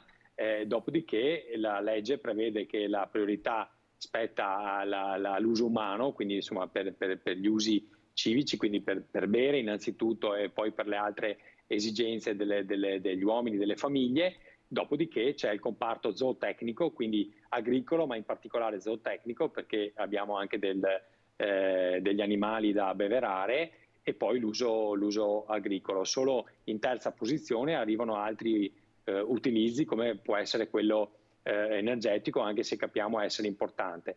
Quindi ripeto, non è che ci siano grandi soluzioni, sperare che piova e razionalizzare l'acqua. Io credo sia anche giunto il momento che con norma nazionale si decida anche su alcune fontane a getto continuo che nel territorio abbiamo e che francamente nel 2022 non sono più concepibili. L'acqua non può essere sprecata in questa maniera, quindi questo da subito. E poi, come diceva il Presidente Federica, mettere a disposizione delle risorse da subito per cominciare a costruire quei bacini, quegli invasi. Alcuni chiedono tempi di intervento molto lunghi, ma alcuni chiedono tempo di intervento brevi. Allora almeno su quelli si può intervenire, quindi su questo noi chiediamo risorse, ma ripeto, non solo risorse per fare gli invasi, ma anche sburocratizzazione. Ci serve una norma di emergenza che ci permetta di intervenire in velocità. Alcuni dei nostri invasi, alcune delle nostre cave sono di proprietà privata e noi dobbiamo avere le normative che ci permettano, per esempio, di espropriarle in velocità e di utilizzarla per bacini di accumulo. Ecco, Assessore, un'ultima domanda. Lei ha parlato insomma con gli agricoltori, con la Coldiretti, con la CIA. Noi li abbiamo sentiti, insomma, davvero preoccupati. Assolutamente sì, ma loro di fatto chiedono quello che stiamo chiedendo noi. Noi al tavolo di ieri sera abbiamo portato la voce degli agricoltori, ma non solo gli agricoltori, insomma di tutti coloro che hanno a che fare con questa priorità che è l'uso dell'acqua, e quindi siamo tutti sulla stessa lunghezza d'onda. Io ho sentito anche l'intervento di Ettore Prandini, presidente nazionale Coldiretti, e di fatto dice ciò che le sto dicendo io ora, quindi il tema della razionalizzazione dell'acqua in questo momento, cioè scegliere le priorità di utilizzo. Quindi è ovvio che in questo momento dobbiamo chiedere anche un sacrificio ai cittadini, e quindi di non usare l'acqua per riempire le piscine o per lavare l'auto, oppure, ripeto, non arrabbiarsi se uscirà un provvedimento che ci obbliga a chiudere le fontane a getto continuo, perché bisogna rendersi conto che oggi come oggi quelle sono uno spreco che nel 2022 non possiamo più permetterci. Quindi chiedo ai cittadini di mettersi un po' una mano sulla coscienza, perché mi rendo conto che quando escono... Si è bloccato, vediamo se riusciamo a ripristinare il collegamento. Ripeto, è partito il collegamento. Sì. Mi rivedete? Sì, ecco, adesso, esatto. Quindi chiedo ai cittadini da questo punto di vista di portare un po' di pazienza e di capire il momento che stiamo vivendo, e quindi Abbiamo ancora qualche problema di collegamento. Sull'uso dell'acqua. Assessore, la ringrazio davvero. Grazie a lei, ho visto che stava partendo un po' il collegamento. Sì. Grazie per la vostra disponibilità e anche per la comunicazione di sensibilizzazione che potete fare anche voi presso i cittadini, quindi di avere questo uso parsimonioso dell'acqua, anche quando semplicemente ci facciamo una doccia o apriamo un rubinetto per lavarci i denti. Ecco, cerchiamo di capire che ogni goccia d'acqua è fondamentale e importante. Grazie Assessore, grazie, buon lavoro. Grazie a voi. Prima di dare pubblicità, oggi alle 8:30 sono tornati gli studenti, i maturandi sono tornati in classe per la seconda prova scritta dell'esame di maturità diversa per ciascun indirizzo. Ieri, vi ricordo, hanno fatto la prova di italiano, invece quella di oggi è una prova che è specialistica per ogni istituto, che riguarda una disciplina tra quelle caratterizzanti il percorso studi. Poi ovviamente nel corso dei nostri telegiornali sentiremo com'è andata e quali sono le sensazioni degli studenti. Ci fermiamo, vediamo il meteo, qualche istante di pubblicità, poi torniamo in studio perché parleremo anche con l'assessore Simone Venturini di Venezia, faremo un po' una panoramica della situazione anche nella città lagunare. Pubblicità e meteo.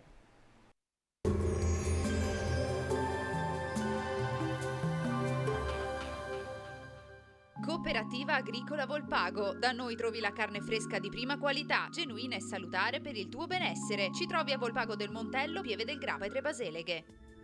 Benvenuti al meteo. L'anticiclone subtropicale africano continuerà ad estendersi verso le nostre latitudini, almeno fino a sabato, eccetto temporanei cedimenti in quota. Giovedì 23 giugno ancora bel tempo e afa. Vediamo insieme il dettaglio. Sul Veneto sarà soleggiato con cielo sereno, al massimo poco nuvoloso. Tuttavia dal pomeriggio e in serata avremo locali acquazzoni in montagna, possibili fin verso la pedemontana trevigiano-vicentina e le zone limitrofe, più le prealpi veronesi. Per il resto piogge assenti. Ancora nessuna via d'uscita in vista per la situazione di caldo intenso, temperature minime tra 19 e 23 gradi, massime comprese invece tra i 29 e i 35 gradi all'incirca. Spostiamoci ora sul Friuli Venezia Giulia, anche qui tanto sole, cielo da poco nuvoloso a variabile con possibili locali rovesci verso sera sui rilievi. Temperature minime sui 20-25 gradi, massime sui 32-33 all'incirca. Infine diamo uno sguardo al Trentino Alto Adige, anche qui il tempo sarà in prevalenza soleggiato come vediamo, salvo la presenza di nubi basse al primo mattino. Temperature minime sui 18 gradi, massime intorno ai 33-34 gradi all'incirca. Dal meteo di Antenna 3 per ora è tutto, grazie per l'attenzione, arrivederci.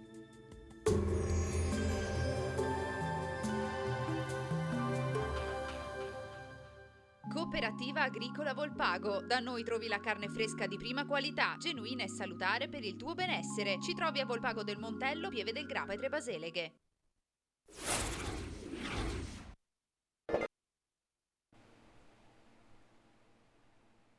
Siamo tornati in studio, una notizia di cronaca che arriva dal Veronese. Una donna di 85 anni è morta in un incidente stradale avvenuto a Castelletto di Soave nel Veronese. L'anziana alla guida della sua utilitaria per cause in corso di accertamento da parte dei carabinieri avrebbe invaso la corsia opposta al suo senso di marcia scontrandosi con un autocarro di un'azienda di trasporti. La donna è morta all'istante, purtroppo l'ennesimo incidente stradale. Vi ricordo che in un giorno tra sabato e domenica ci sono stati 5 morti nel Veneto.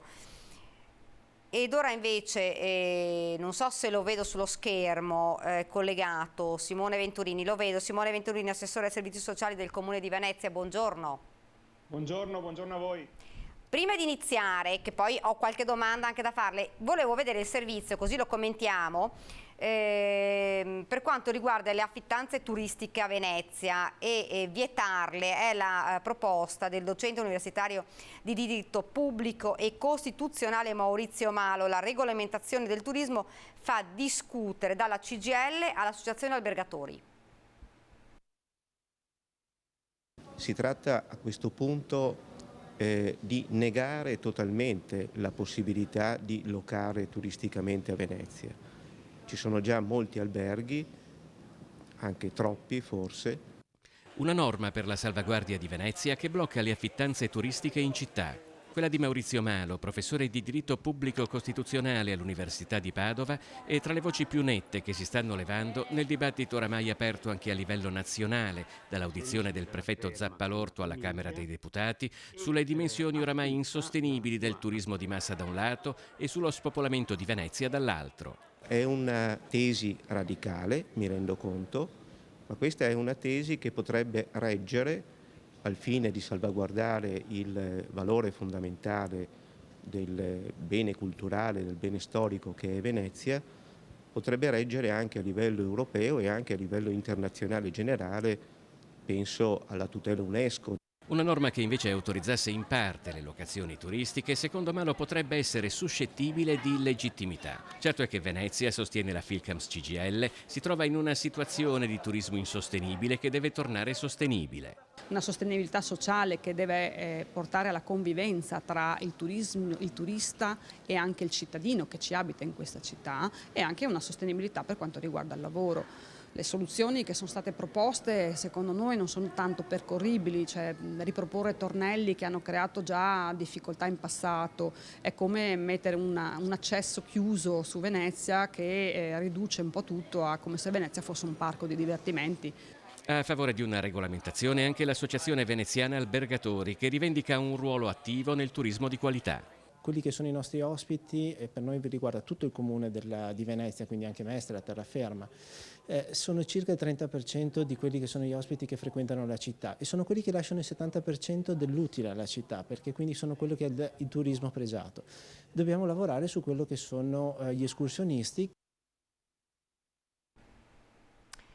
Simone Venturini, ha sentito le parole? Sì, nulla di nuovo sotto il sole, nel senso che noi queste cose le diciamo da almeno 7 anni. Dal 2015 il sindaco pretende che ci siano dati gli strumenti, che ci vengano dati gli strumenti per regolamentare, limitare, comunque gestire il fenomeno degli affitti turistici brevi. Per farlo serve una legge dello Stato, lo ricordava anche il professore prima. La legge dello Stato può, di sua sponte, direttamente limitare, regolamentare o vietare, oppure può dare poteri ai comuni affinché lo facciano. Siccome, pur potendo anche astrattamente condividere l'idea del professore di vietarle radicalmente, anche se fosse una tesi appunto percorribile, si schianterebbe subito in Parlamento perché non passerebbe mai un divieto così concepito.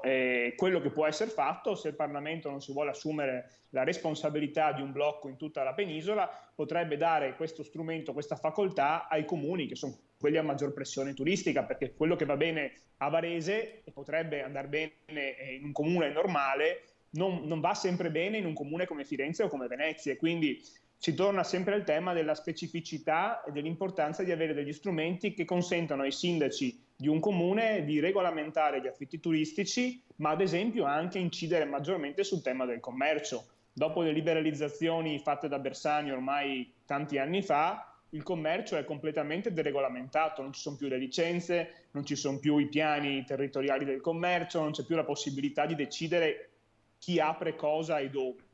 E quindi ognuno può aprire quello che vuole ovunque, e questo è ovviamente un problema, specie in quelle città dove la sproporzione tra residenti e turisti è molto alta. Penso ai centri storici di Firenze, di Venezia, di Lucca, di Siena, di Verona. Quindi ecco, dobbiamo tornare a dare i poteri ai sindaci affinché possano gestire al meglio le città d'arte. Non da ultimo il tema della regolamentazione dei flussi, in cui finalmente Venezia per prima al mondo proverà nel 2023 a regolamentare e in qualche modo disincentivare il turismo giornaliero, che, diceva bene Minotto di Ava, è quello che porta meno in termini economici alla città. Certo.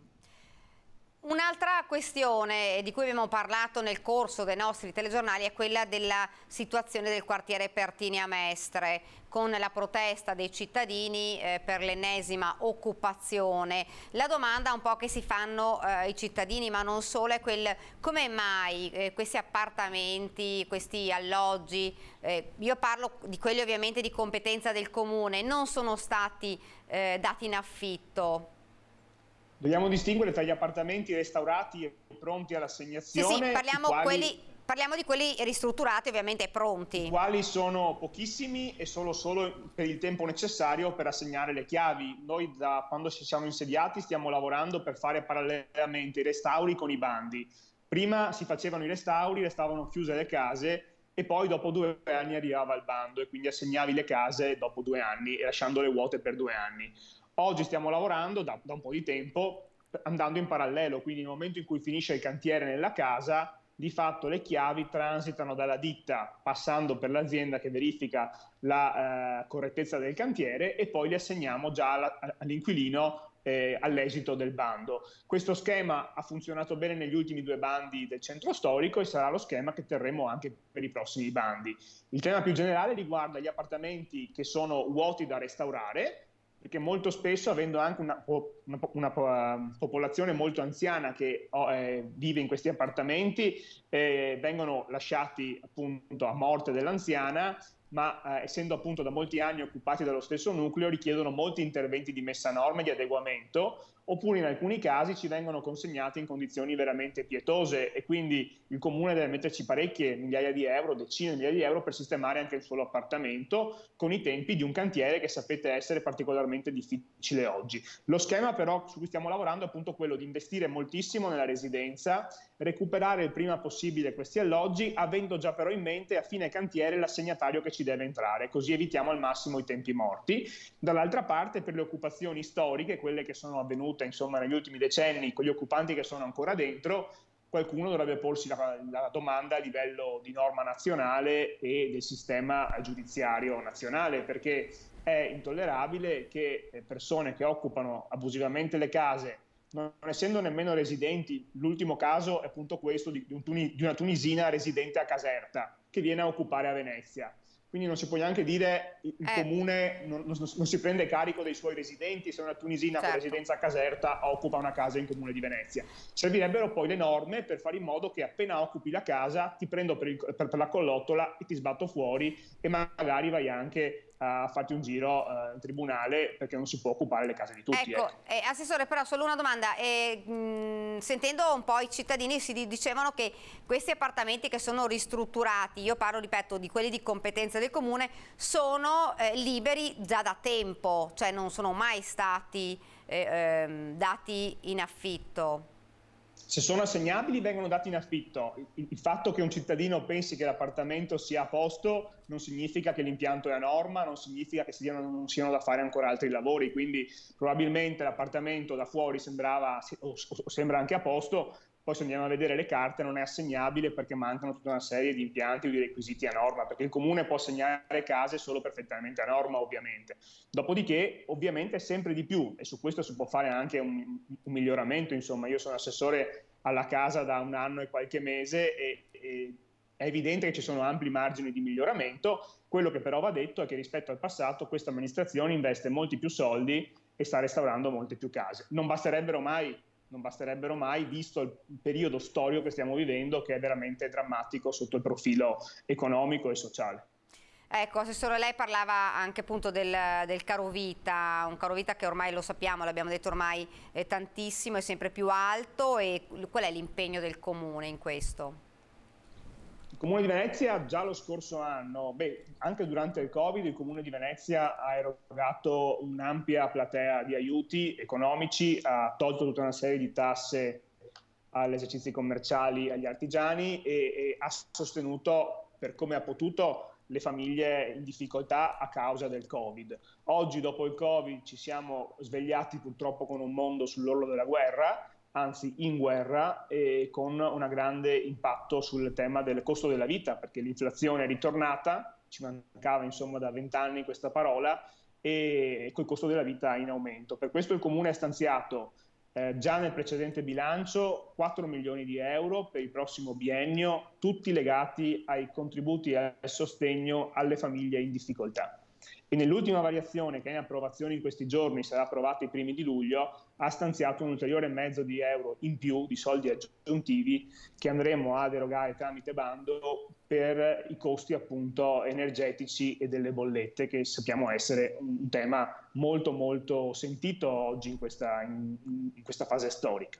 C'è poi un tema legato al lavoro, cioè molte persone in qualche modo si sono allontanate dal mercato del lavoro per 1000 motivi e questo ha scoperto moltissime posizioni nel turismo, nella ristorazione, nell'hotellerie, e dall'altra parte ha fatto sì che queste persone non ricevano più un reddito pieno, ma vivano eventualmente del contributo pubblico o dell'assistenza pubblica. Su questo il lavoro che va fatto è raccontare invece l'importanza del lavoro e metter mano a quelle norme nazionali che in qualche modo hanno dato l'idea, che poi è sbagliata, che si potesse vivere anche solo di sussidi pubblici.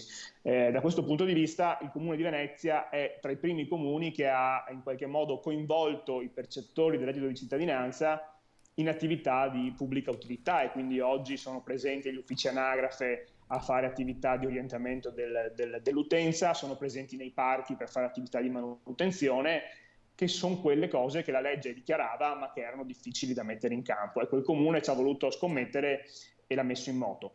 È evidente che un comune da solo non può fare la differenza, certo. Può aiutare, può contribuire, servirebbe una presa di coscienza a livello nazionale maggiore, perché oggi il costo della benzina è arrivato a costi inaccessibili, il costo del gas è veramente folle. Tra un po' vedremo anche gli effetti per quelli che hanno il tasso variabile sul mutuo dell'aumento dei tassi, che rischiano di essere altre sberle di parecchie centinaia di euro, se non di più, alle famiglie che hanno contratto un mutuo a tasso variabile. Quindi ci sono vari elementi che si stanno avvicinando e che rischiano di trasformarsi in una vera e propria emergenza, in cui il Comune sicuramente non si tira indietro e vuole fare il suo. Sappiamo benissimo però che servirebbe anche dal punto di vista nazionale una nuova azione, e anche un po' un mea culpa, vi faccia dire, perché per anni abbiamo inseguito certi stregoni, certi urlatori che ci dicevano che non servivano i gasdotti, che non servivano i rigassificatori, che non servivano le centrali idroelettriche, che potevamo vivere semplicemente di aria e di natura. Ecco, bene l'attenzione all'ambiente, ma le opere strategiche vanno fatte, certo. Non da ultimo i termovalorizzatori. A Roma non raccolgono i rifiuti perché non sanno come gestirli e li portano ancora in discarica, che è una cosa velenosissima per le falde acquifere.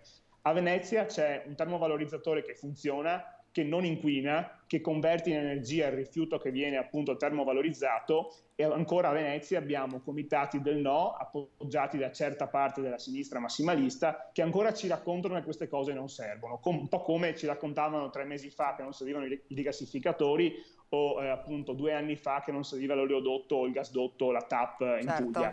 Ecco, un bel mea culpa nazionale. Vedo che anche alcuni politici nazionali si sono convertiti, hanno capito insomma gli errori fatti e lasciano anche i partiti di appartenenza, però ecco, importante che non facciamo poi gli stessi errori e torniamo a seguire le stesse sirene che ci hanno portato a essere dipendenti mani e piedi dalla Russia.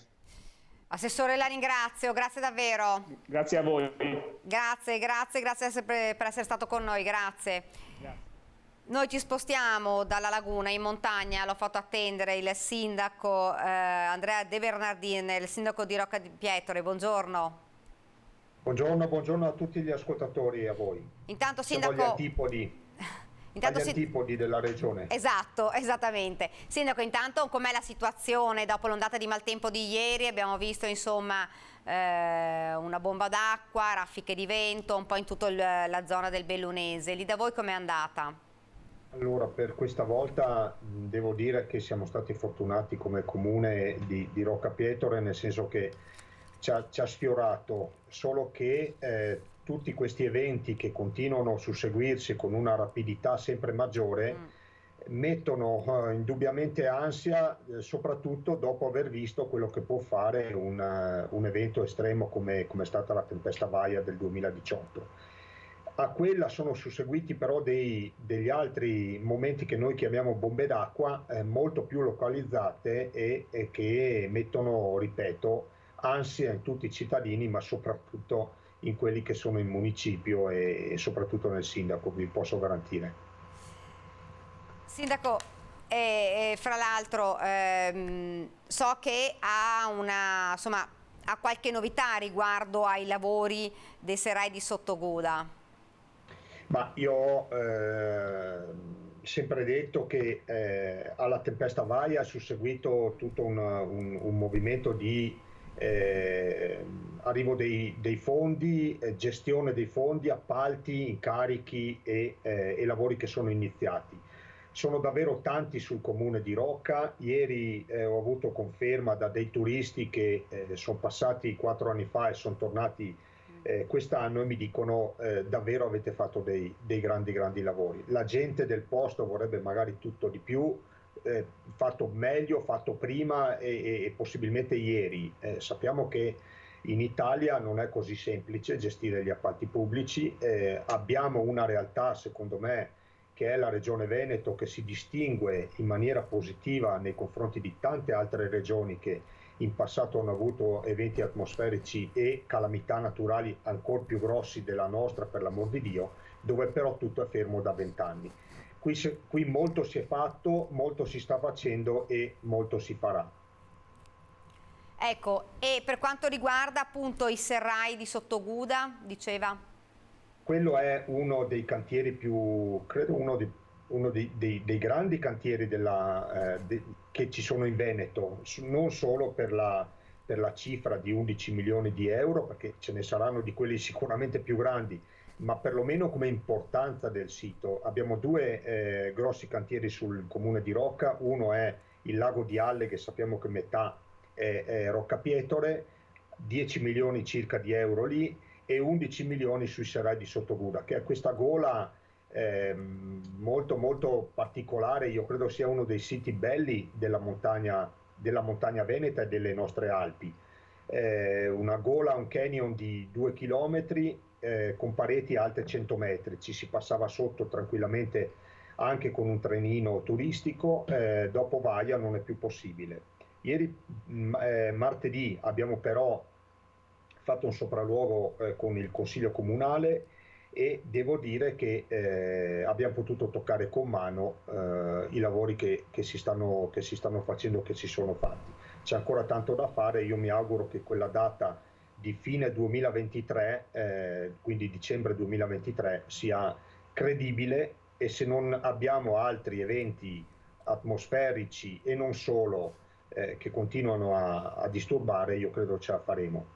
Certo, Sindaco, che questi cambiamenti climatici repentini e ormai sono continui, perché passiamo dalla siccità alle bombe d'acqua, preoccupano, e non poco, non solo voi amministratori. Preoccupano, e vi posso garantire che nella popolazione di Rocca e dell'Agordino e del Bellunese in generale, quella tempesta del 2018 ha lasciato dei residui a livello psicologico nella gente. Adesso abbiamo ancora più paura. Io ricordo che una volta ci si metteva in macchina anche se le previsioni non erano così belle. Io adesso inviterei tutti quanti a essere molto più attenti a quello che dicono le previsioni. Non sempre ci azzeccano, perché anche adesso fanno sempre più fatica anche loro a calcolare questi repentini cambiamenti, ma le previsioni vanno ascoltate, e anche avventurandosi in montagna o andando a fare le scampagnate belle tranquille è meglio guardare le previsioni prima, questo sicuramente. Ecco, altre due cose volevo chiedere. La prima era riguardo ai turisti. Lei stava facendo cenno a dei turisti. Com'è la situazione a livello turistico? È ottimistica, nel senso che l'estate è partita bene, c'è tanta gente. Penso che si ripeterà un po' però quello che è successo la scorsa estate, cioè un grandissimo movimento di persone al quale però non corrisponde come succedeva una volta, una capacità di spesa sul territorio proprio a livello turistico. Quindi tanta gente che sta attenta a spendere, quindi non siamo in normalità, non è ancora la normalità. Questi aumenti repentini di quello che sono le materie prime, ma soprattutto per il turismo il gasolio e la benzina, incidono secondo me molto nelle famiglie. Ecco, stavo proprio dicendo questo, Sindaco, il caro benzina, l'aumento dei prezzi un po' su tutto, l'energia, questo sicuramente provoca poi quello che diceva lei, che la gente tende insomma a valutare prima di spendere.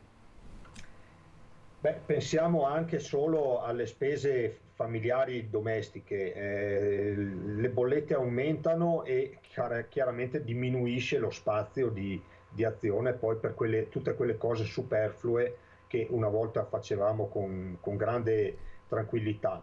Quindi tutto quello che in una vacanza può essere evitato, la gente purtroppo, diciamo la massa della gente, lo evita, e questo si risente molto sul turismo.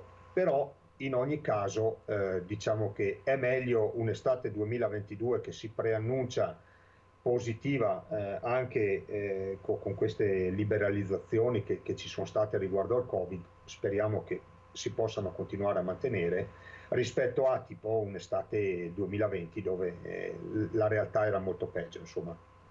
Ecco, approfitto anche con lei, Sindaco, per lanciare un appello, perché abbiamo visto nell'ultimo periodo, è partita l'estate, ci sono gli escursionisti, i turisti, però anche tantissimi incidenti, fortunatamente non sempre gravi, però tantissimi incidenti, tantissimi interventi da parte dei soccorritori, insomma di prestare molta attenzione sia nelle zone balneari quanto nelle zone montane. Come si guardano le previsioni del tempo, bisognerebbe anche guardare bene dove si va, perché la montagna, io parlo per il mio territorio, conosco molto meno il mare, quindi non oso mettere opinioni, ma sulla montagna indubbiamente se uno pensa di poter fare il grande alpinista o di poter diventare grande alpinista solo perché è appena passato in un negozio di articoli sportivi a comprare l'attrezzatura, questo è profondamente sbagliato. L'esperienza e anche una certa accortezza in quello che si fa è doveroso in montagna, perché la cosa può rivelarsi davvero brutta.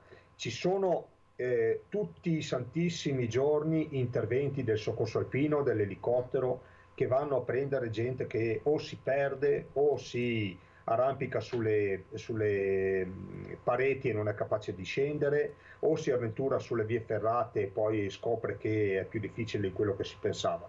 Quindi bene guardare le previsioni del tempo, ma guardiamo anche una guida turistica e informiamoci anche sul percorso prima di iniziarlo, è ovvio questo. Sindaco, la ringrazio, grazie davvero. Grazie a voi, grazie ai ascoltatori di Antena 3. Grazie Sindaco, grazie, buon lavoro. E fra poco avremo tre esponenti di tre partiti, parleremo di autonomia, abbiamo sentito anche il servizio con il Presidente Zaia e i vari Presidenti di Regione che stanno facendo pressing per l'autonomia. Prima però di questo parliamo degli alpini. La staffetta alpina è approdata a Vicenza e ha preso il via la 15ª tappa per celebrare la fondazione del Corpo delle Penne Nere. Vicenza e gli alpini. Domani sarà la provincia iberica la protagonista per la celebrazione dei 150 anni della fondazione del Corpo, con l'avvio della 15ª tappa della staffetta alpina, che vede il passaggio dei tedofori con le penne nere portare la fiaccola della pace da piazza Matteotti in mattinata fino a Bassano sul Ponte degli Alpini nel pomeriggio. La staffetta alpina, composta da 23 tappe, è partita il 6 giugno scorso a Ventimiglia e si concluderà a Trieste il prossimo 2 luglio. Il significato di questa staffetta è un collegamento di della storia delle truppe alpine, che parte da 2 città di mare, quindi da Ventimiglia e arriva a Trieste, percorrendo tutte le nostre Alpi. In questo fine settimana, tra l'altro, la staffetta ha toccato in 3 giorni la zona d'Abruzzo, quindi ha fatto uno spin-off, come hanno chiamato, poi ritornerà appunto nelle nostre Dolomiti e arriverà a Trieste, dove l'attenderà la nave che si chiama l'Alpino. Appuntamento domani in piazza Matteotti per la partenza alle 11. Il percorso prevede un passaggio in Corso Palladio fino al piazzale della Vittoria.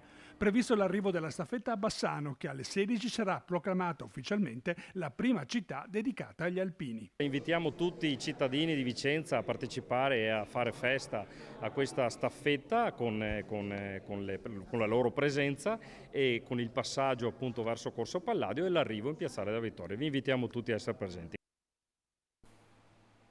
Bene, ora vi presento subito gli ospiti che si sono collegati con noi. Vediamo se li vedo, eccoli qua. Fabio Crea di Fratelli d'Italia, poi Stefano Pelloni, lo vedo del Partito Democratico, e Fabio Chies, Forza Italia. Dovrebbe essere collegato anche lui. Intanto buongiorno, eccoli qua. Buongiorno a tutti e tre. Buongiorno. Buongiorno. Partiamo da una notizia che abbiamo mandato in onda anche ieri, che i presidenti di regione, avrete visto, c'è stato intanto a Roma un faccia a faccia dei governatori del nord con il ministro Maria Stella Gelmini, che apre un nuovo capitolo, dicono quello definitivo, sull'autonomia. Zaia e i colleghi vanno invece in pressing sul Premier Draghi. Insomma, un giro di boa sembra. Siamo arrivati quasi alla conclusione, Fabio Crea. Mi sentite, sì? Sì, ti sentiamo. Sì. Sì, direi che direi meglio tardi che mai questa iniziativa da parte del governo. Mi pare che ormai siamo arrivati a un punto per il quale non è più procrastinabile una decisione, quella sulla concessione dell'autonomia nei confronti delle regioni, che da quello che ormai abbiamo inteso è l'unico modo per salvare le regioni da quella che è una sostanziale deresponsabilizzazione da parte delle amministrazioni, da alcune amministrazioni regionali, che hanno condotto in generale questo nostro paese, ma in particolare le regioni che fortemente si oppongono a questo profilo autonomistico, non hanno ovviamente condotto quelli che sono i risultati che da un punto di vista di meritocrazia cui si dovrebbe arrivare, cui si dovrebbe l'auspicio di risultati positivi e favorevoli. Quindi credo che senza tentennamenti e senza soluzioni di compromesso la strada da seguire è quella che diversi milioni di non solo di veneti ma anche di cittadini di altre regioni del nord hanno indicato come una strada, una volontà popolare e una strada che ormai non è più percorribile a ritroso. Stefano Pelloni, il Partito Democratico dice insomma questa spinta è anche grazie a noi. Mi sembra nella realtà dei fatti, lo troviamo scritto e grazie a voi ogni volta che vi seguo me lo ricordo, è da 1705 giorni che i veneti sono andati a votare, forse anche con una iniziativa, quella del presidente Zaia, che è stata sicuramente molto capitalizzata dal punto di vista del suo consenso personale, ma forse poco utile per i risultati di tipo amministrativo. Attualmente il tavolo sull'autonomia vede protagonisti i presidenti delle regioni che l'hanno chiesto, Lombardia, Emilia Romagna e altre regioni, insieme ovviamente al Veneto. Forse si poteva raggiungere in maniera più veloce questo risultato. Ricordiamo che l'unico provvedimento relativo all'autonomia era relativo al governo del Partito Democratico, mi sembra con il sottosegretario Bressa e il presidente del Consiglio Gentiloni.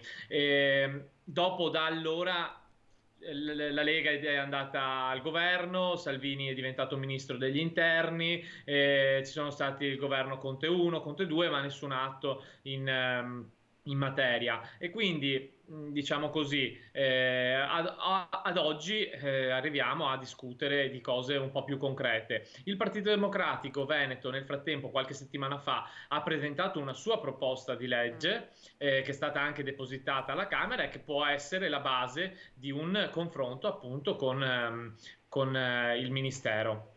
È una proposta di legge un po' più concreta, diciamo così. Noi non chiediamo le mitiche 23 materie, cioè tutto quello che si può chiedere, non chiediamo il residuo fiscale, non chiediamo un sacco di cose, ma chiediamo quello che possiamo ottenere subito, per avere subito dei risultati contingenti, concreti in materia di autonomia, e perché subito si possa vedere i frutti del buon governo delle amministrazioni locali che dia i suoi risultati, insomma, ecco. Non vogliamo la luna, e forse, se posso muovere una critica, quello che ha un po' irrigidito il dibattito anche in materia di autonomia, lasciando perdere l'anno e mezzo di Covid, 2 anni di Covid che sono stati una gestione emergenziale, che quindi non è, diciamo così, ha un po' fermato il dibattito sull'autonomia, però tutto quello relativo agli anni precedenti forse ha un po' bloccato tutto, la richiesta astronomica del presidente Zaia, e su questo era evidente che non si sarebbero ottenuti i risultati che chiede Zaia, e sarà evidente che il risultato di questa trattativa non porterà i risultati che chiede Zaia. Io penso che la proposta del Partito Democratico sia più raggiungibile, più concreta e che dia subito dei risultati. Fabio Chies, meno materie forse ha portato a questo giro di boa? Di mediazione. Ma guardi, io penso essenzialmente che siamo in un paese dove, come si diceva prima, dopo 1700 giorni in cui c'è stato un referendum in cui la maggior parte del Veneto e dei veneti ha espresso qual è il proprio parere in materia di autonomia, sia vergognoso che si sia ancora a questi livelli. Ha fatto bene il presidente Zaia e i presidenti delle altre regioni a sollecitare questo incontro. So qual è anche l'attenzione della Gelmini riguardo a questi termini, e penso che sia veramente giro di boa, ma è tardi, cioè è assolutamente tardi. C'è un'architettura dello Stato che non va di pari passo con le esigenze dei territori. Abbiamo un territorio come il nostro che da sempre è ben amministrato, che è molto solidale, per cui non si parla di un problema di solidarietà rispetto ad altre parti d'Italia che hanno bisogno di una spinta di un certo tipo, ma si tratta soprattutto di dare la possibilità a chi ben amministra, a chi ha dimostrato negli anni di avere a cuore il proprio territorio, di saper utilizzare i soldi che i propri cittadini mettono a disposizione delle istituzioni per ben governare. Si tratta solamente di dargli la possibilità di spingere ancora di più. Noi abbiamo bisogno che le locomotive del nostro paese trainino il nostro paese e non che siano rimorchio degli altri, se vogliamo che tutto il paese funzioni. Per cui il fatto di andare verso l'autonomia doveva essere e deve essere il punto di riferimento di tutti noi per essere ancora più solidari di quanto lo siamo oggi. Ecco, spero veramente che siamo arrivati al punto definitivo, perché è vergognoso rispetto che stiamo ancora parlando di un referendum in cui i veneti si sono espressi 1700 giorni fa. Prima ho sentito, se non sbaglio, la voce di Fabio Crea. Fabio. No, intervenivo sì. a margine dell'intervento di Pelloni, perché quello che è stato, come dire, è quello che è il disegno del Partito Democratico su questa autonomia è sostanzialmente una finta autonomia, nel senso che al termine del mio intervento dicevo che bisogna andare avanti senza soluzioni come dire, di mediazione che non servono a nulla, la solita soluzione all'italiana, perché nel momento in cui non c'è la possibilità di acquisire da un punto di vista il profilo fondamentale di ogni progetto autonomista, perché possa essere autonomista nel senso di autonomia delle materie all'interno ovviamente di uno Stato unitario, perché questo possa essere un elemento di responsabilizzazione nei confronti degli amministratori, con la possibilità di agire efficacemente, non si può non passare attraverso la gestione dal punto di vista economico e fiscale, cioè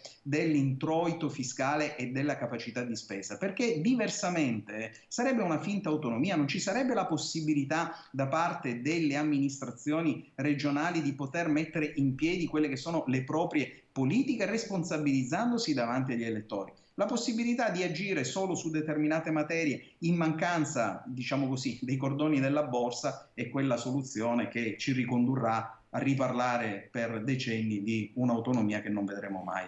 Quindi insomma il fatto di questo giro di boa con materie ovviamente, con meno materie rispetto a quelle che erano state richieste, secondo lei crea un'autonomia, insomma, tra virgolette fittizia?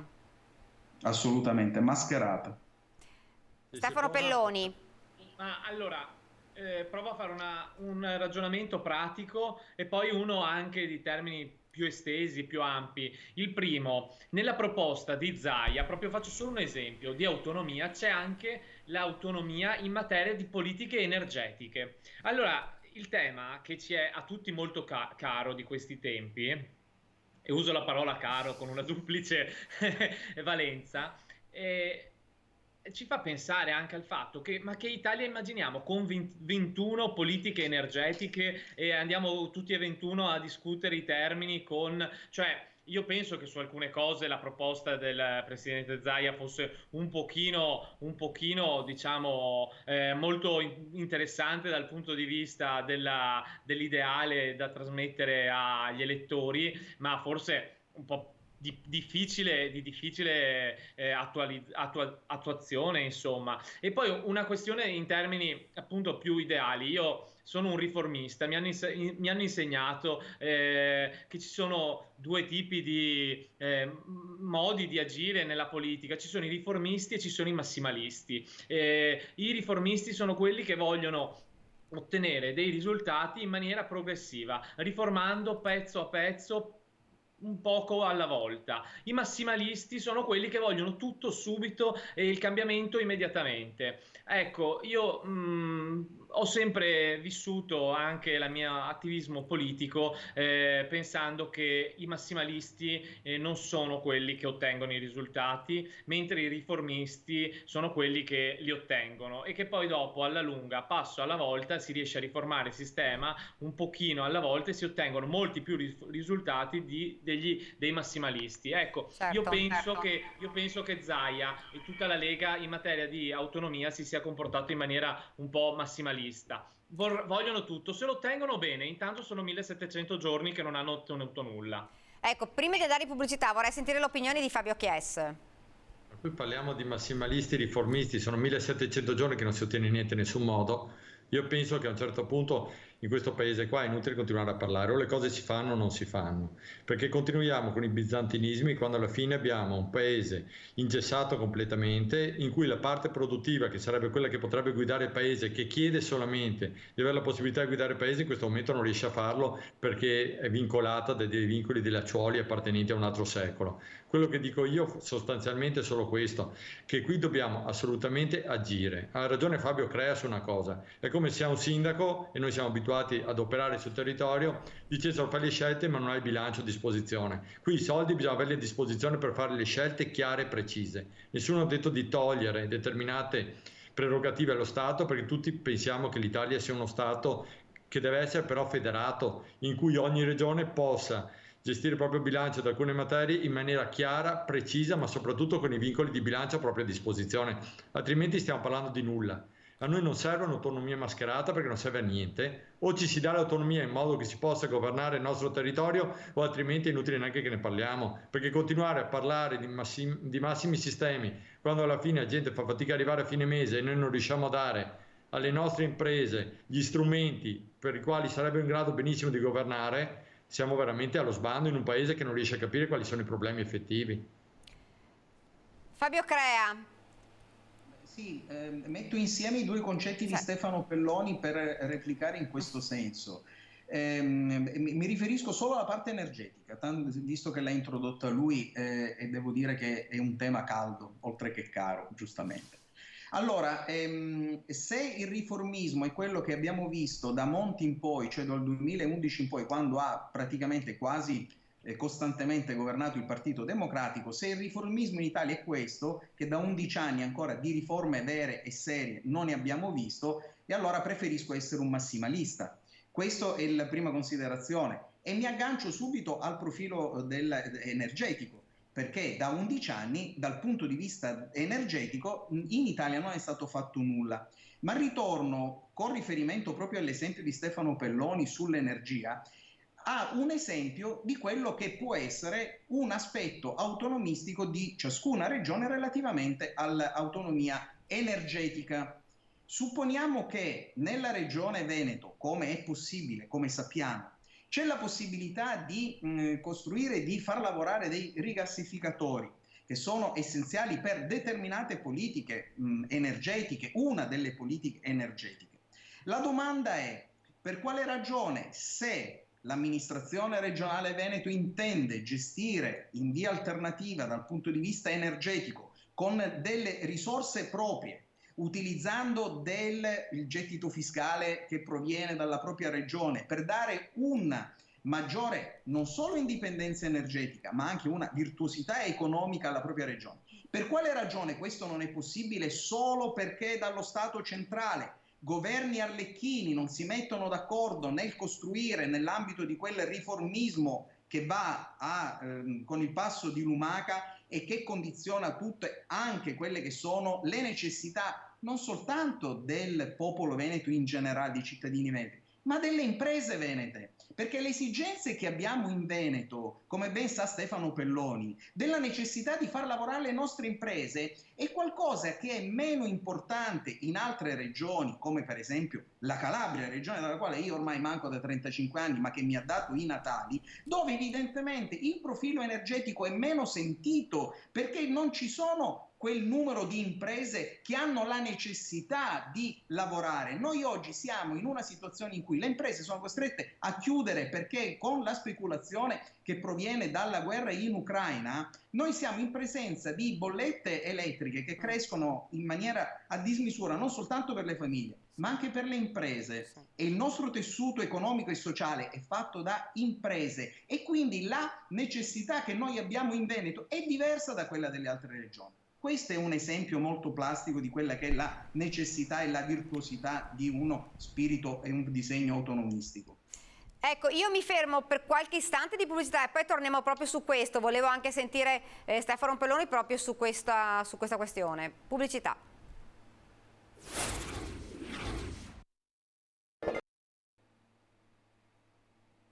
Siamo tornati in studio, siamo nell'ultima parte, siccome mancano pochi minuti chiedo di fare interventi più corti. Stefano Pelloni, hai sentito le parole di Fabio Crea?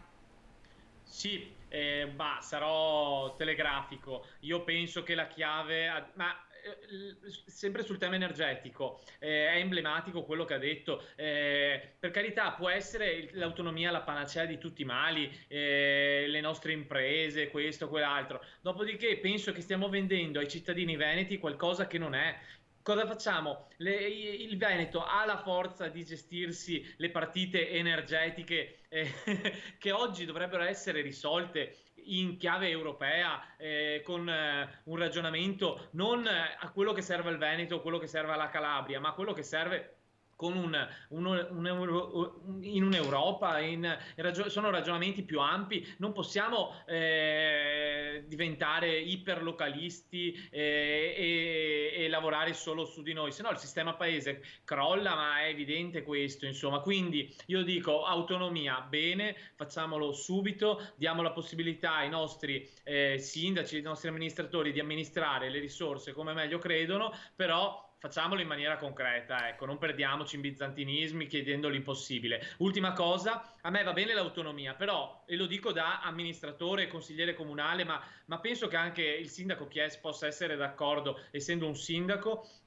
Io sono favorevole all'autonomia, purché autonomia non significhi nuovo centralismo, questa volta non più dello Stato, ma centralismo della regione, che decide tutto lei. I comuni, l'autonomia deve essere anche un'autonomia vera, in cui i sindaci hanno lo spazio decisionale. Non può essere il nuovo centralismo regionale e non quello nazionale, perché allora non ne usciamo, penso. Fabio Chies. Sì, informo l'amico consigliere che il sistema Stato è già fallito. Cioè il problema è proprio questo, che non riusciamo a dare allo Stato un'architettura che gli permetta di stare in piedi. Io l'autonomia, per chi mi conosce sa cosa penso dello Stato, deve essere uno indivisibile, ma l'autonomia serve proprio a questo, a rendere l'Italia moderna ed efficace. È inutile che pensiamo ad un'Italia che non può esistere così com'è. Abbiamo già perso troppo tempo, ne stiamo perdendo troppo discutendo, e tutto questo tempo che perdiamo in un mondo globale come quello di oggi, che viaggia alla velocità della luce, indipendentemente ci fa rimanere ancora più indietro di quanto siamo oggi. Per cui queste riforme non sono riforme che dovremmo fare oggi, sono riforme che avremmo dovuto fare qualche anno fa per permettere al nostro Paese di rimanere al passo con i tempi. Non l'abbiamo fatto, dobbiamo farlo immediatamente, perché il Veneto, il Nord Italia e l'Italia intera merita di più, e se non riusciamo a fare l'autonomia delle regioni che trainano questo Paese, non daremo neanche una mano a quelle regioni che hanno più difficoltà. Ecco, per fare una chiusura, Fabio Crea, una volta ottenuta questa autonomia con queste materie, secondo lei si arriverà a questa fine o si andrà avanti a chiedere anche il resto? Ripeto, spero di essere stato chiaro in precedenza. Se non si completa, non si dà inizio e non si costruisce un progetto di autonomia all'interno di uno Stato unitario e federale, che possa consentire alle regioni la gestione economica, che significa tanto il gettito fiscale quanto l'impegno di spesa, tutto il resto è qualcosa che rimane comunque nell'ambito di una gestione che, ha detto bene Fabio Chies, è stata dimostrata totalmente fallimentare per il nostro Stato, per il nostro Paese, per il nostro sistema Paese. Qui continuiamo a parlarci sopra. Riformismo, massimalismo, populismo, utilizziamo gli ismi per nasconderci dietro l'incapacità di decidere. E l'incapacità di decidere, e torno ad un tema caro, molto caro, non costoso, a Fratelli d'Italia, è che non si può decidere in questo Paese perché non c'è nessun soggetto deputato a governare che sia stato legittimato dal popolo italiano. Dal 2011 in poi, ricordo, nessuno dei governi che ha governato, tranne la parentesi del governo fallimentare giallo-verde, è stato un governo legittimato dal popolo, al di là del, possiamo ormai dire, bizantinismo del nostro parlamentarismo, che prevede che qualunque governo, anche se non eletto, se ha il sostegno del Parlamento, possa governare. È legittimo, formalmente e costituzionalmente previsto, i risultati in concreto sono quelli che noi oggi vediamo. Proprio le ultimissime battute, Stefano Pelloni. Ma io penso che ci ritroveremo qui ancora a parlarne perché è chiaro che sono processi che coinvolgono la riforma dello Stato e quindi non si fa con un disegno di legge in 448, però è così il lavoro di chi amministra, è così il lavoro di chi fa politica e quindi è inutile promettere delle soluzioni immediate ai cittadini. La politica è un lavoro serio, è un lavoro quotidiano e non si può pensare che in 448 si facciano leggi che riformino completamente il sistema. La Lega, quando è stata al governo con il famoso governo giallo-verde, al posto che fare i decreti di sicurezza poteva fare qualcosa sull'autonomia, non ha fatto niente. L'ultimo atto, preintese in materia di autonomia, governo PD e basta, con Gentiloni e il sottosegretario Gian Claudio Bressa. Quindi di cosa stiamo parlando? Fabio Chies. Beh, quando si dice che la politica è un lavoro serio e quotidiano, condivido, però in 1700 giorni un lavoro serio e quotidiano deve portare un risultato, altrimenti non c'è stato né lavoro né serietà. Certo.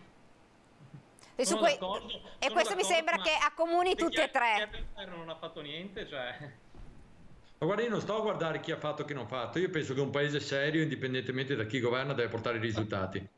Qui purtroppo i risultati non ci sono, gli unici che ci stanno rimettendo in questo momento sono il Veneto, le regioni del nord e tutta l'Italia, perché se le cose non funzionano non ci guadagna nessuno e inevitabilmente il Parlamento non riesce a prendere una decisione. Poi non è che perché uno sta all'opposizione, perché sta in maggioranza, io penso che se le cose devono essere un bene per il paese devono votarle tutti indipendentemente da dove si sta. In questo paese non si riesce a far sistema neppure quando si parla delle cose che dovrebbero essere l'ABC della riforma istituzionale, per cui guardate, io penso che parlarci tanto sia inutile, o questo sarà il punto di svolta oppure avremo perso altri mesi, altri anni senza concludere niente di positivo.